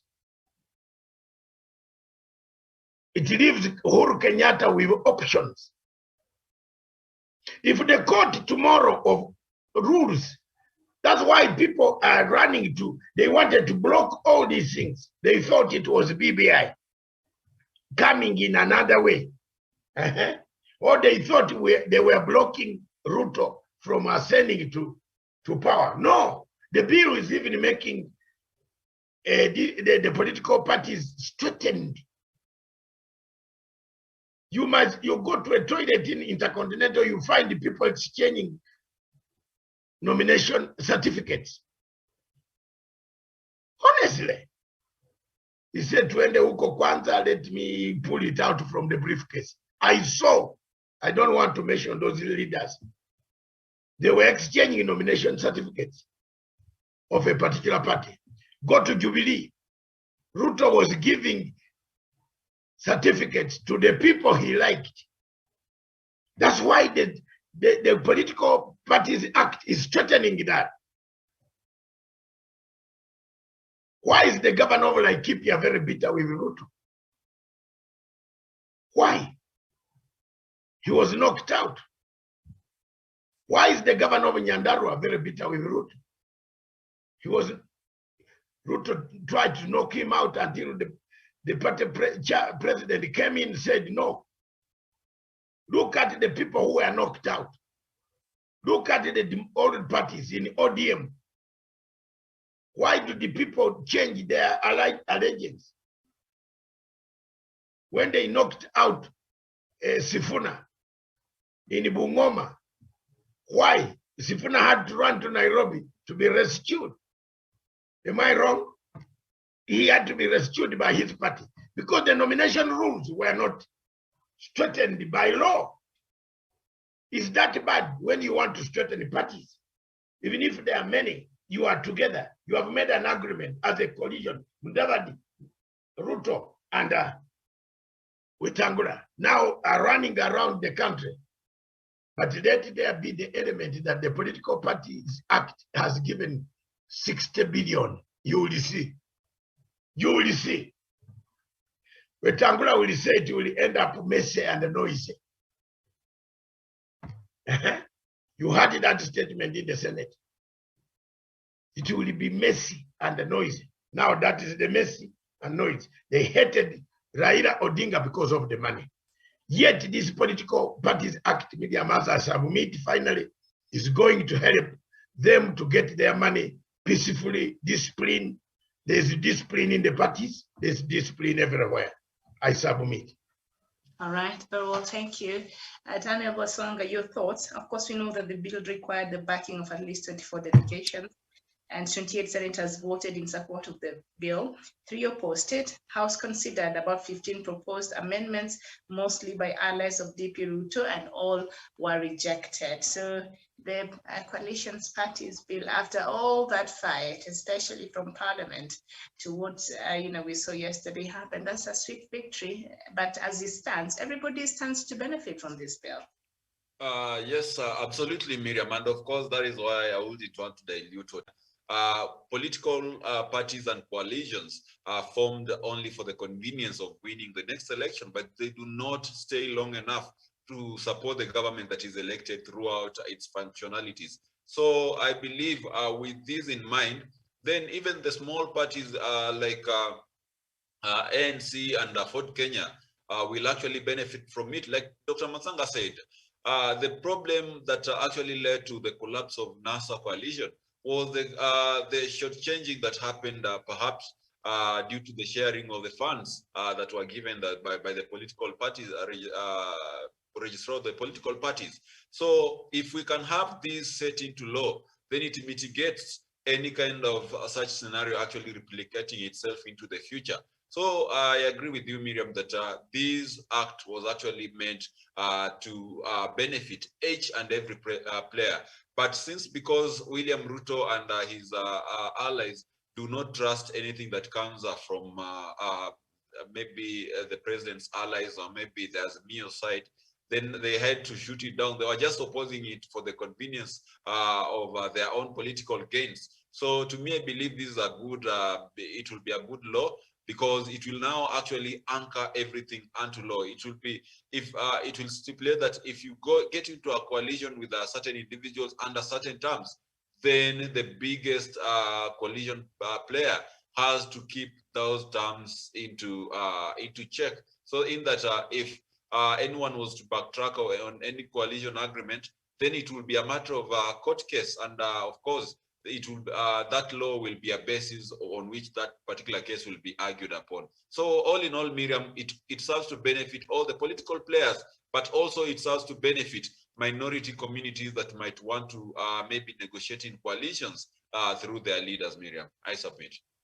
All right, and Daniel Vasonga, before you go, and I get back to Doctor, because Doctor has already talked about this a bit, what we saw yesterday playing out at Nakuru, and an emboldened ANC leader, Musalia Mudavadi, yesterday sustained his criticism against President Uhuru Kenyatta, uncharacteristically telling him that he was being a big disappointment to Kenyans, reacting to reports that President had expressed a disappointment after Mr. Mudavadi aligned himself with Deputy President. I heard the president say that he is disappointed in me. You have a right to be disappointed, but Mr. President, Kenyans are even more disappointed. Kenyans are hungry, Kenyans have a huge debt burden, Kenyans are overtaxed and jobless. Let us not lie to each other. And of course, Kenyans had a lot of response over those remarks that Mudavadi made, and they reminded him about a couple of things in the history and and in his service, in public service. So what do you make of this newfound courage from Mr. Mudavadi? And I know Kenya, we are at first in many things, but what I never imagined I'll see is two presidential hopefuls campaigning together and speaking the same language. So you wonder, this Sasakas, it continues. Yes, thank you, Miriam. And of course, they are not speaking the same language. Yesterday, I remember immediately after Musalia Mudavadi talking about how the government is broke, how Kenyans are suffering and are hungry, and there's no development that is actually being undertaken by the Jubilee government. William Ruto named so many roads in Nakuru and Baringo counties, which the Jubilee government has been able to bankroll. When Musalia Mudavadi says that SGR was just something that was creepily designed to get money out of the Kenyan coffers through corruption, William Ruto comes and says that SGR was actually a brainchild of the Jubilee government, which actually created jobs and actually isn't transport of cargo from the port of Mombasa all the way to Naivasha and all the way to the East African region. So you really wonder, these are people who do not speak the same language, but however, because of political expediency and convenience, they have come together to be able to launch an attack on President Uhuru Kenyatta.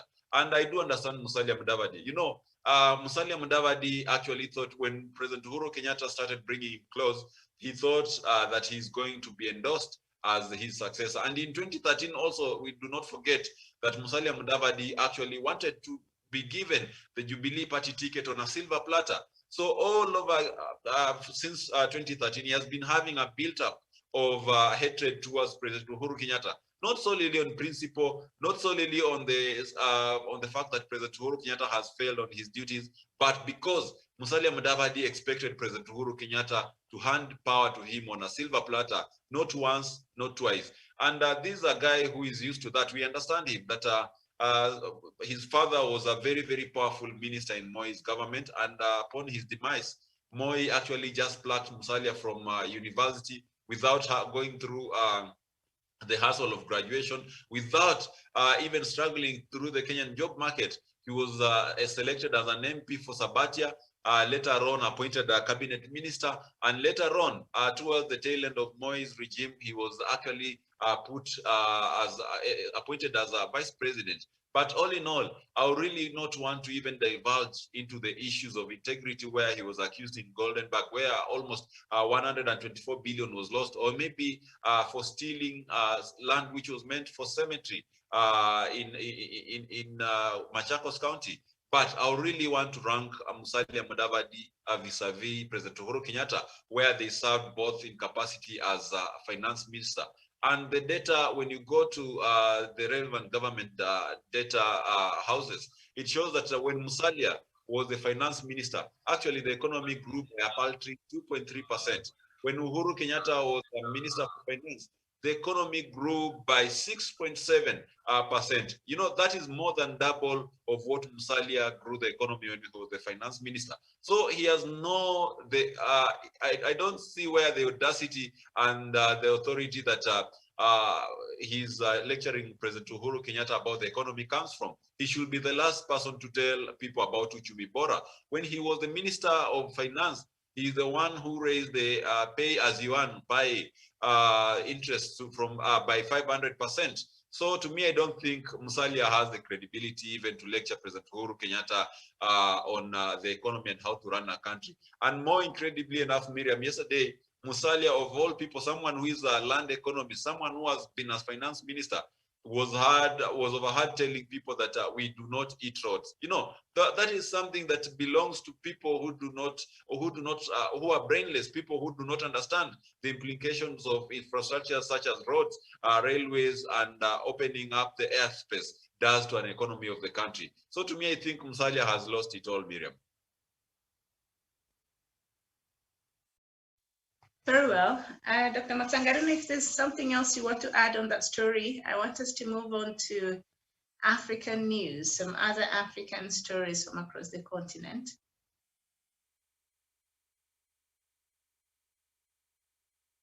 Stephen, I've sent you a tape. I found this on the web. I've sent you a tape, a video, Stephen. Look at, put it up here. That again, Miriam, we are not leaving this before we finish up with African news headlines. Look at that video. That's an African leader suggesting.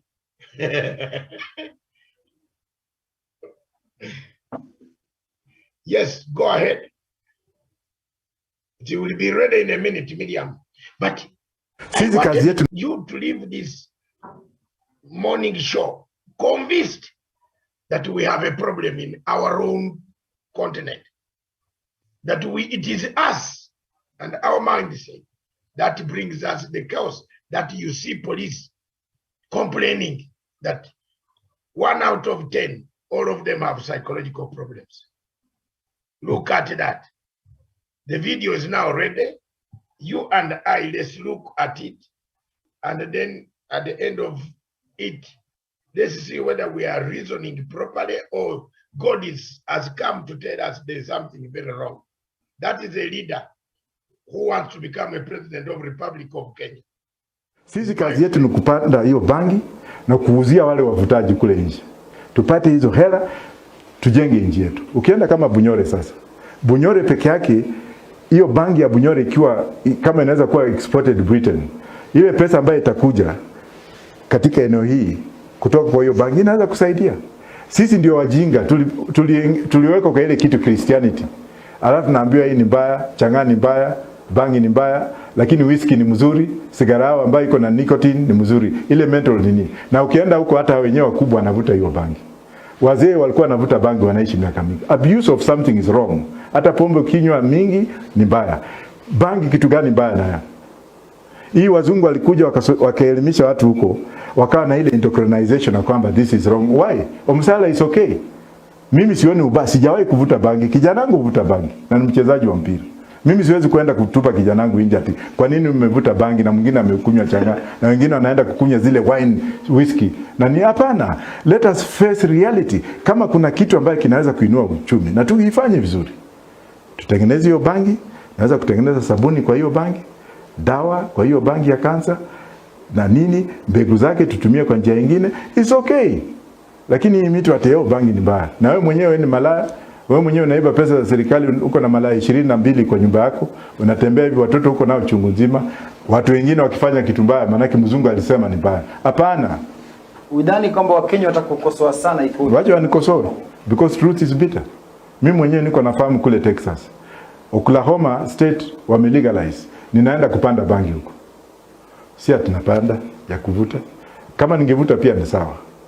Niuze, nipate mazao. Manake serikali imefanya ukienda Sweden, Denmark, nje wazungu. Pia waliambia European Union kwendeni huko. Wacha tuibangi, tupande bangi for medicinal purposes. Manake walienda wakaona kwamba umsala is cure, is medicinal. Ukienda Denmark saizi iko hapo inauzwa. Ukienda daktari anakuandikia enda vuta bangi ndio kichwa. Alafu hapa tuko na ile umeme ya uzungu ati hiyo ni mbaya. Ndio hata ukinywa changa, mbaya ukinywa whisky, hata ukinywa beer, anything excessive ni mbaya, hata sex. Ukiwa na too much you can die. So let us face reality. I will be the first president katika Afrika mzima ku legalize and export. Wakitaka kunichagua nje wanitupe nje sawa. I rest my case. I rest my case, Miriam. Wesonga, Miriam, Dr. David Matanga, I'm very embarrassed. You know why? I contributed to professor's education. He was my bouncer. I'm very embarrassed. But Doc, let me finish, Miriam. You please just give me. I'm in a somber mood, please. I'm very embarrassed. The community he's comparing with is not the community we are in. Policemen are shooting people. Homicide is happening at a higher rate. A man gets a gun, shoots himself, the children, and the wife locks them, dumps them in a latrine, locks the house, sets fire, and kills himself. Is it the time for us to talk about legalizing bangi? That's a presidential candidate of this country. I am very embarrassed because Professor, I am one of the few people who removed the professor from Camden Grave Cemetery and asked the professor to come and work in my nightclub as a bouncer. And I encouraged him to go to school. Today he's a professor. He's actually higher than me. And I'm very happy. But this one, Professor Wachikoya, you have ashamed me. Africa has not reached the stage of growing this thing and then legalize it. Then, do you know what? Someone will drive a car direct to the train. And because when you smoke that thing, you become more disoriented. So for me, maybe Miriam has some consoling words. Let me hear. Doc, I was just watching a feature on CNN earlier today. Is it, no, yesterday, Dr. Sanjay Gupta, and it was a feature on some mothers, some parents who had been using medical marijuana for treating their children who suffer from autism. So to some degree, I do understand what he's saying, but just to legalize it, I don't know. But there is some truth in what he's saying about marijuana being used to treat some certain ailments that even the medical world has acknowledged. But that is as far as I can. But the rest, I don't know. I don't know. But there is some truth in what he's saying in terms of being used to treat. Okay. But the doctor does not tell you now go smoke marijuana and get better. There's how it's mixed and made with other things. And yes, but it's been established that it helps. Like the treatment of autism, it does. I don't know why can't he say, why can't he propose? And I will call him and tell him, you should have proposed that marijuana becomes like a diamond. Then the government harvests it and puts it in a government store, isn't it? Then they use it for pharmaceutical purposes. That could be very good. But for you to say we legalize it, and the people in Mumias, where, you know, this guy comes from Mumias, to grow where a chaser comes from. If you add stupidity and ignorance of a chaser and you tell him to add the marijuana, this town will be, his Range Rover will be driving upside down. So let's be honest. It is something that can be done in the developed states. Even in developed states like America, they have restricted it to certain states, but some states in America have refused to legalize it. Because once people drink, then they have a pistol or they have a gun. You know, you don't see whom you are shooting. That's the danger of Africa. And that man is a presidential candidate. His party was registered. His party, the IEBC, even ticked. The Political Parties Act is going to help us to join hands with people. I know very well Professor Wachikoya is a great admirer of His Excellency, the Right Honorable Prime Minister. But when he starts speaking like this, and is going to join the Honorable Azimio La Umoja, we are going to have a lot of problems to tame people. And the way he's saying in Bunyore, I think apparently the best marijuana comes from there. But yeah, Bunyore in Kakamega, yes. Yeah, we are neighbors in a game where my village is with Bunyore, and I don't want to profile, but we've had a problem na hiyo bangi. It's a problem. And Miriam, maybe a lot of bad things happen. Crime due to it's blamed on the use of this marijuana. So that's why I don't know how I feel about it. Also, just to mention, Professor would have told the viewers that perhaps Luanda is a town with the most madmen in Kenya in current times because of bang. You know, we have so many madmen in Rwanda because of that particular bang. And then also, when he talks about Changa, we've seen whatever Changa has done in central parts of this country. We've seen whatever it has done in Nakuru recently. So I don't think it is very, very quite okay for him to, as a scholar, like Dr. Matsanga says, to talk such kind of reckless maybe things on TV. But all in all, I do understand when you say that it can be used in medicinal way. And of course, that is from the experts, not you smoking it from your home or maybe drinking, you know. it really doesn't go that way. Yeah, because when he's explaining it, he's making it sound like if you have a flu, just go smoke something, you'll be fine. That's not how it's used. So we need some perhaps regulation over that. But Kenya, I don't think we even have that technology, even in our medical world. Yes, coincidentally, I was talking to a friend of mine who is an architect, and he was telling me that there's this friend of his, they met, I think, last 2 months.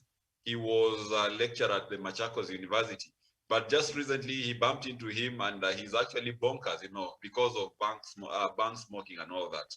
So it's really a big issue. Go to the universities, like the United States International University along Thika Road. You'll find out that we have so many cases where students have dropped out of college simply because they went berserk due to smoking, bang, and all that. So it is not quite something that we could celebrate. That's true.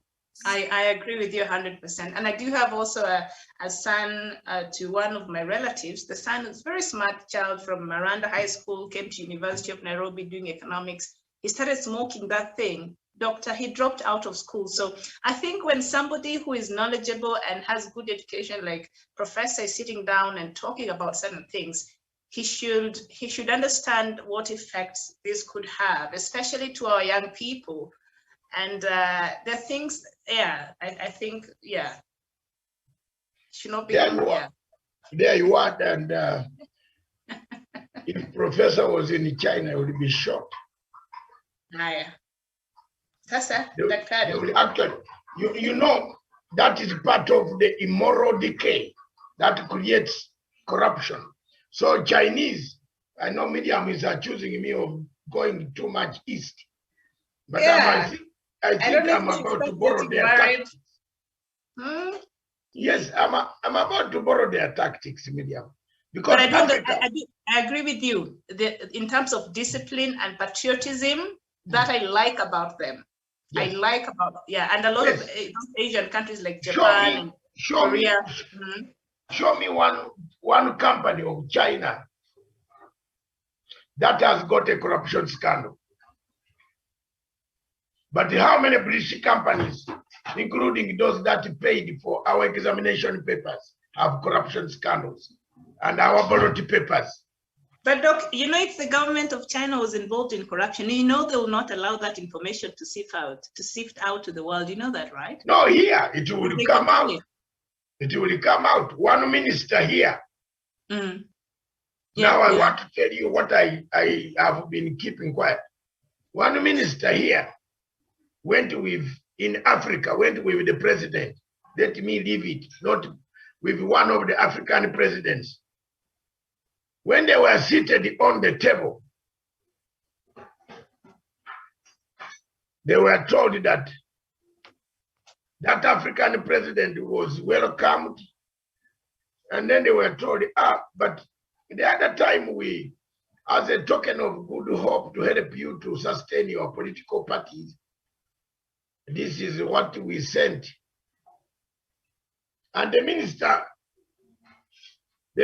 was the one seated next to the president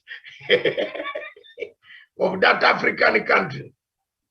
And the president of China said, I gave it to this man here. He came to my office. He asked the Minister of Foreign Affairs, whom did you hand it over? Miriam.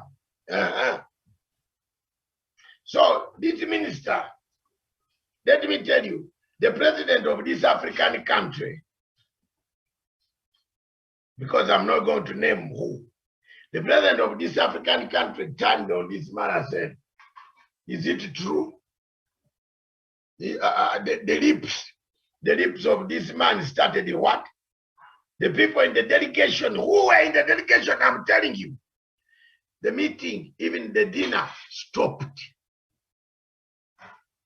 So the Chinese said, can we take, the matter is now a police case in China. The matter is a police case in China for you having committed a crime on our soil. They asked the president of that African country to leave this guy in jail. And the president said, if I go back without my minister, it will be a disaster. So what the president said, he told this minister to leave their delegation and go away, go back to Kenya and go and look for. Am I telling some story which is very correct as we end? Go and look. Did you just release the cat from the bag? Did you just say the Chinese government said go back to Kenya? So was it? No, the Chinese government, the president of the African country said, told the minister to leave the delegation to go back to Africa. Oh, okay. You'd and go and look and go and look for the money, that money that they gave you, and bring it back before we leave China. Isn't it? If you were you, wouldn't you be Indonesian plane number 377? Very well. Because how will you get $400 million?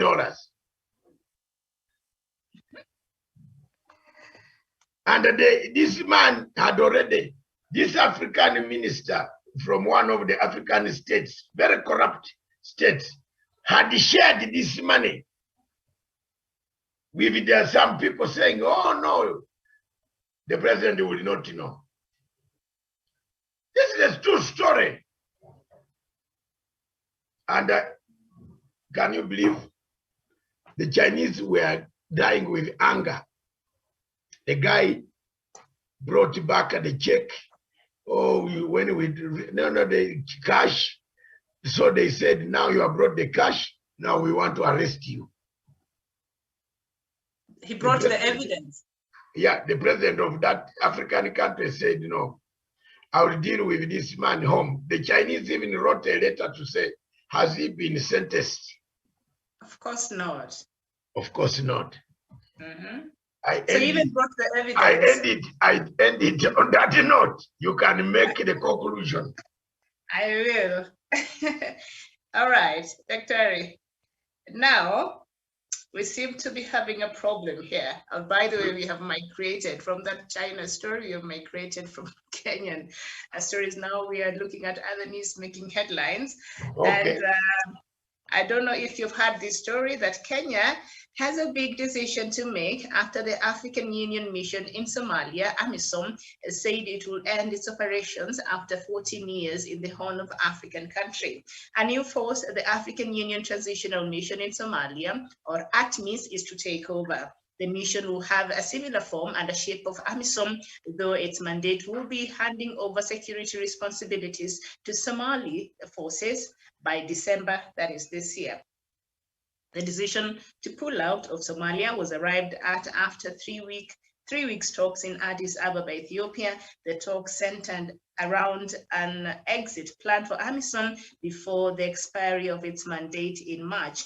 ATMIS shall have a clear command and control structure with empowered force headquarters having operation command to ensure strategic coherence with the implementation of the Somali transition plan, reads the agreement. So I don't know which countries will contribute to that, but I'll just leave that there so that I just go through the news, the rest of them, and then we can talk about them, right?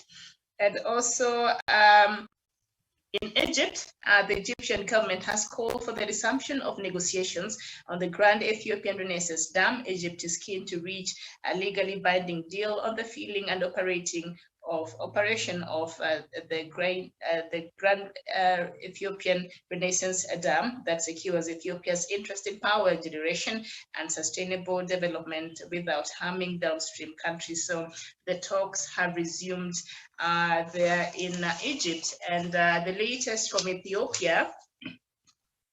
The Ethiopian Prime Minister has said there will be negotiations on a ceasefire between his government and the rival Tigray forces who have been waging war for almost 15 months. The chairman of the diaspora group that had a private meeting with him told the Associated Press. The Prime Minister Abiy Ahmed has never said so publicly as international mediation efforts continue amid one of the world's most humanitarian crises. Mesfin Tegenun, chairman of the American Ethiopian Public Affairs Committee, on Tuesday described the tone of Saturday's his 5-hour meeting with the Prime Minister as a very earnest desire to stop this thing. Of course, the other side must be willing. The Prime Minister said that there will be negotiations, reasonable negotiations, that will keep the interest of the integrity of the nation first. And the new US Special Envoy who visited Ethiopia last week would have ideas about the process, Mr. Mesfin said. And still staying with Ethiopia, World Health Organization Chief Tedros Adhanom Ghebreyesus laid out more plans on Tuesday to fight the virus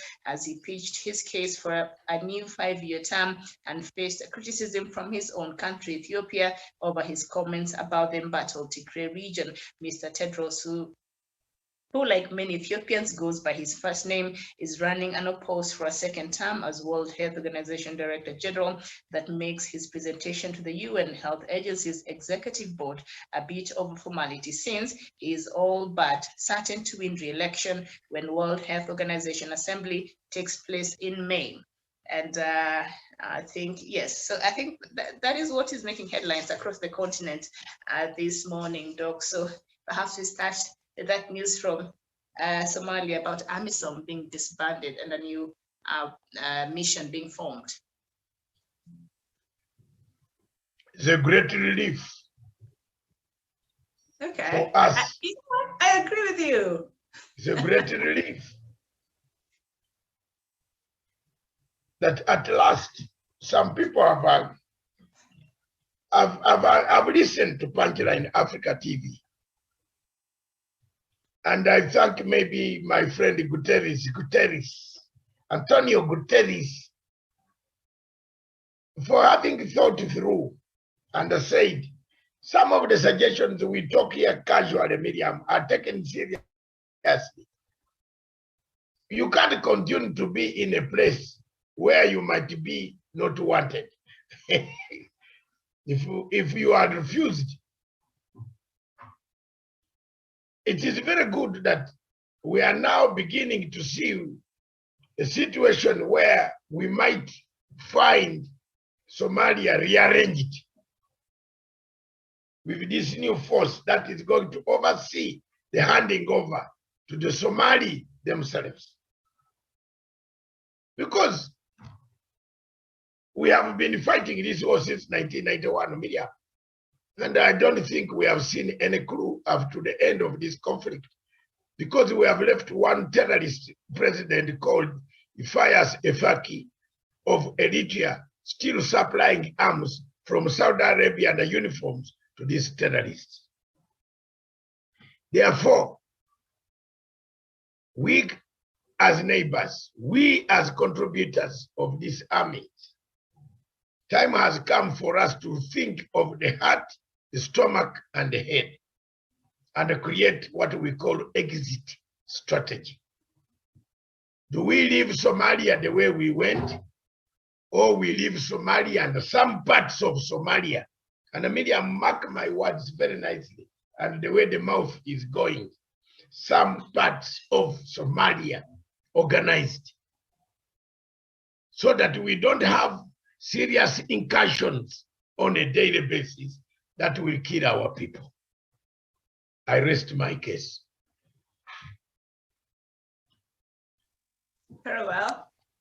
Thank you, Daniel Wasonga. How do you feel about that?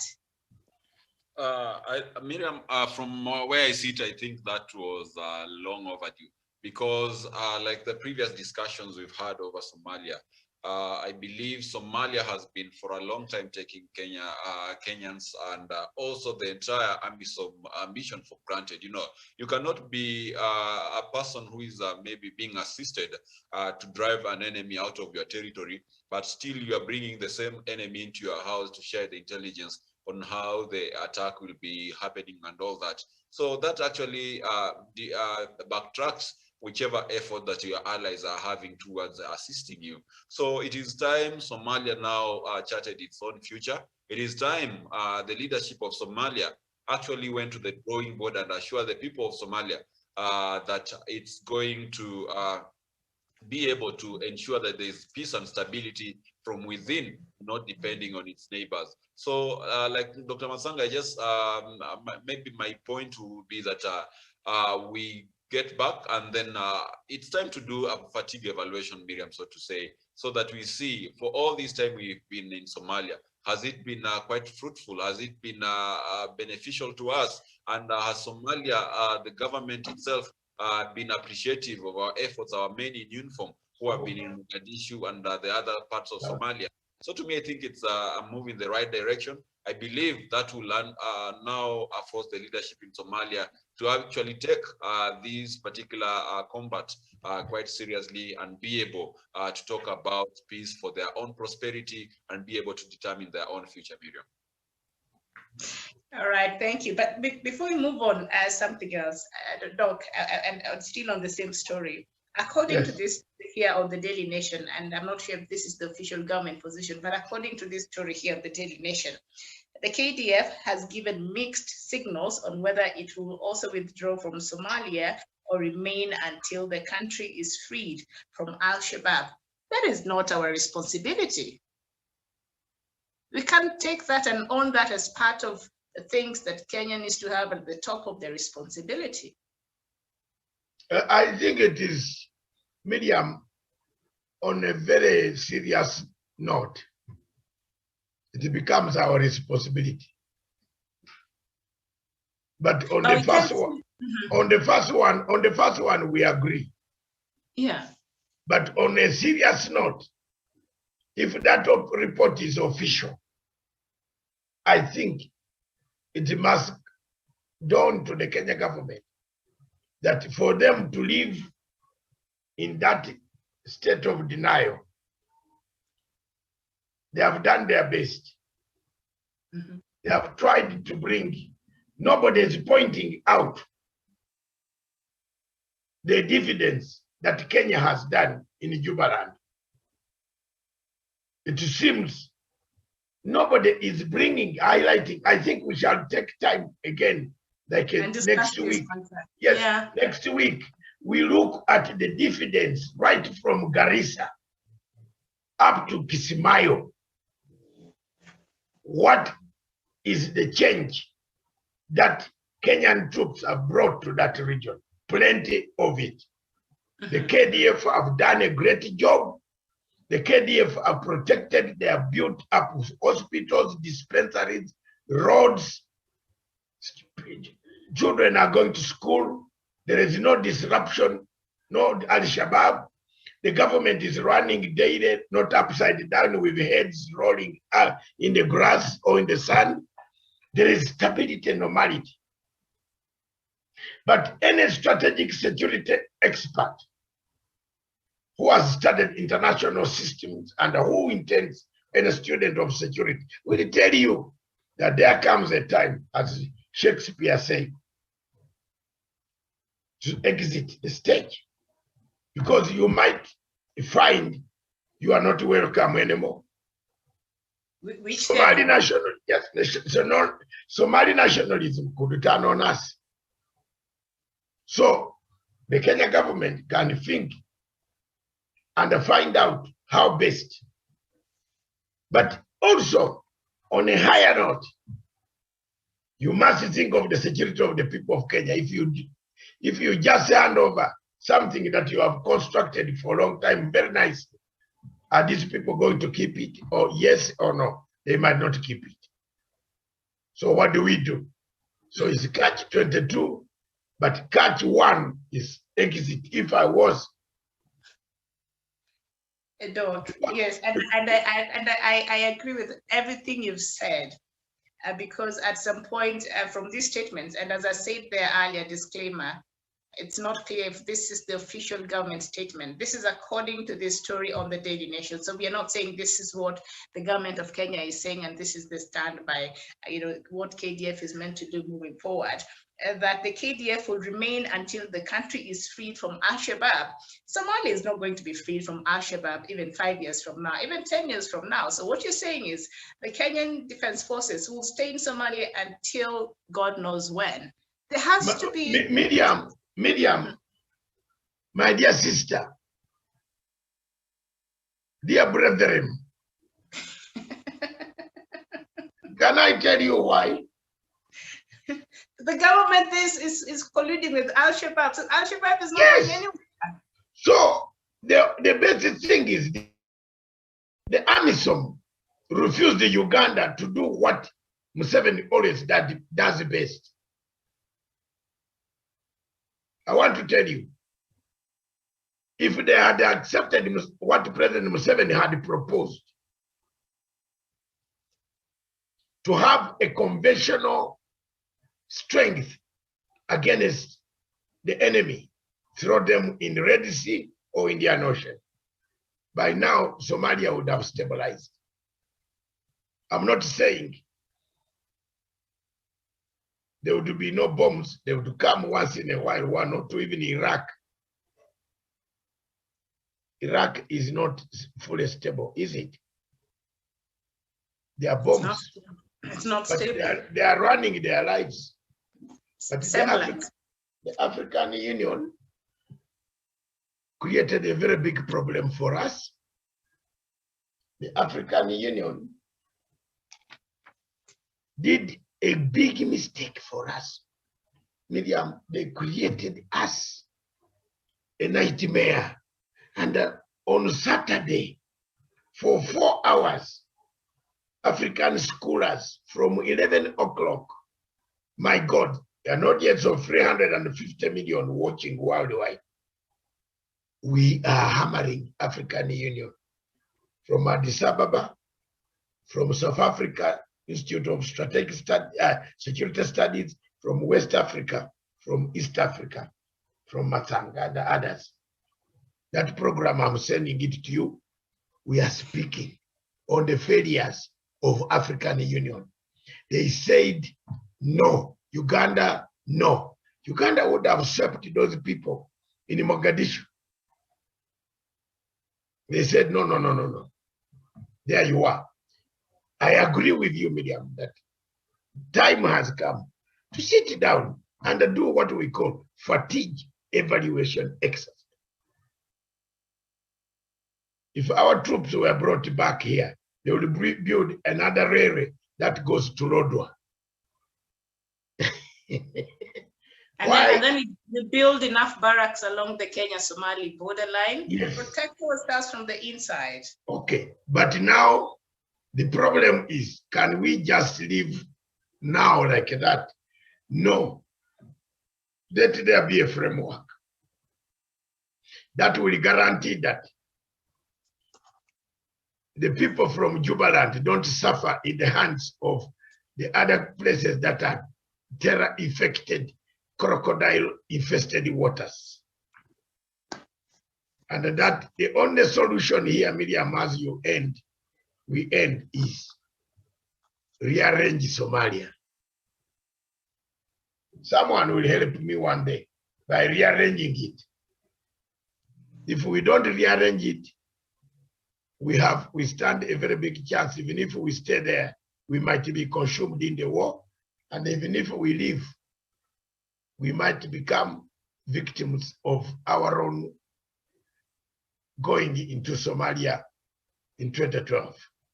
Thank you.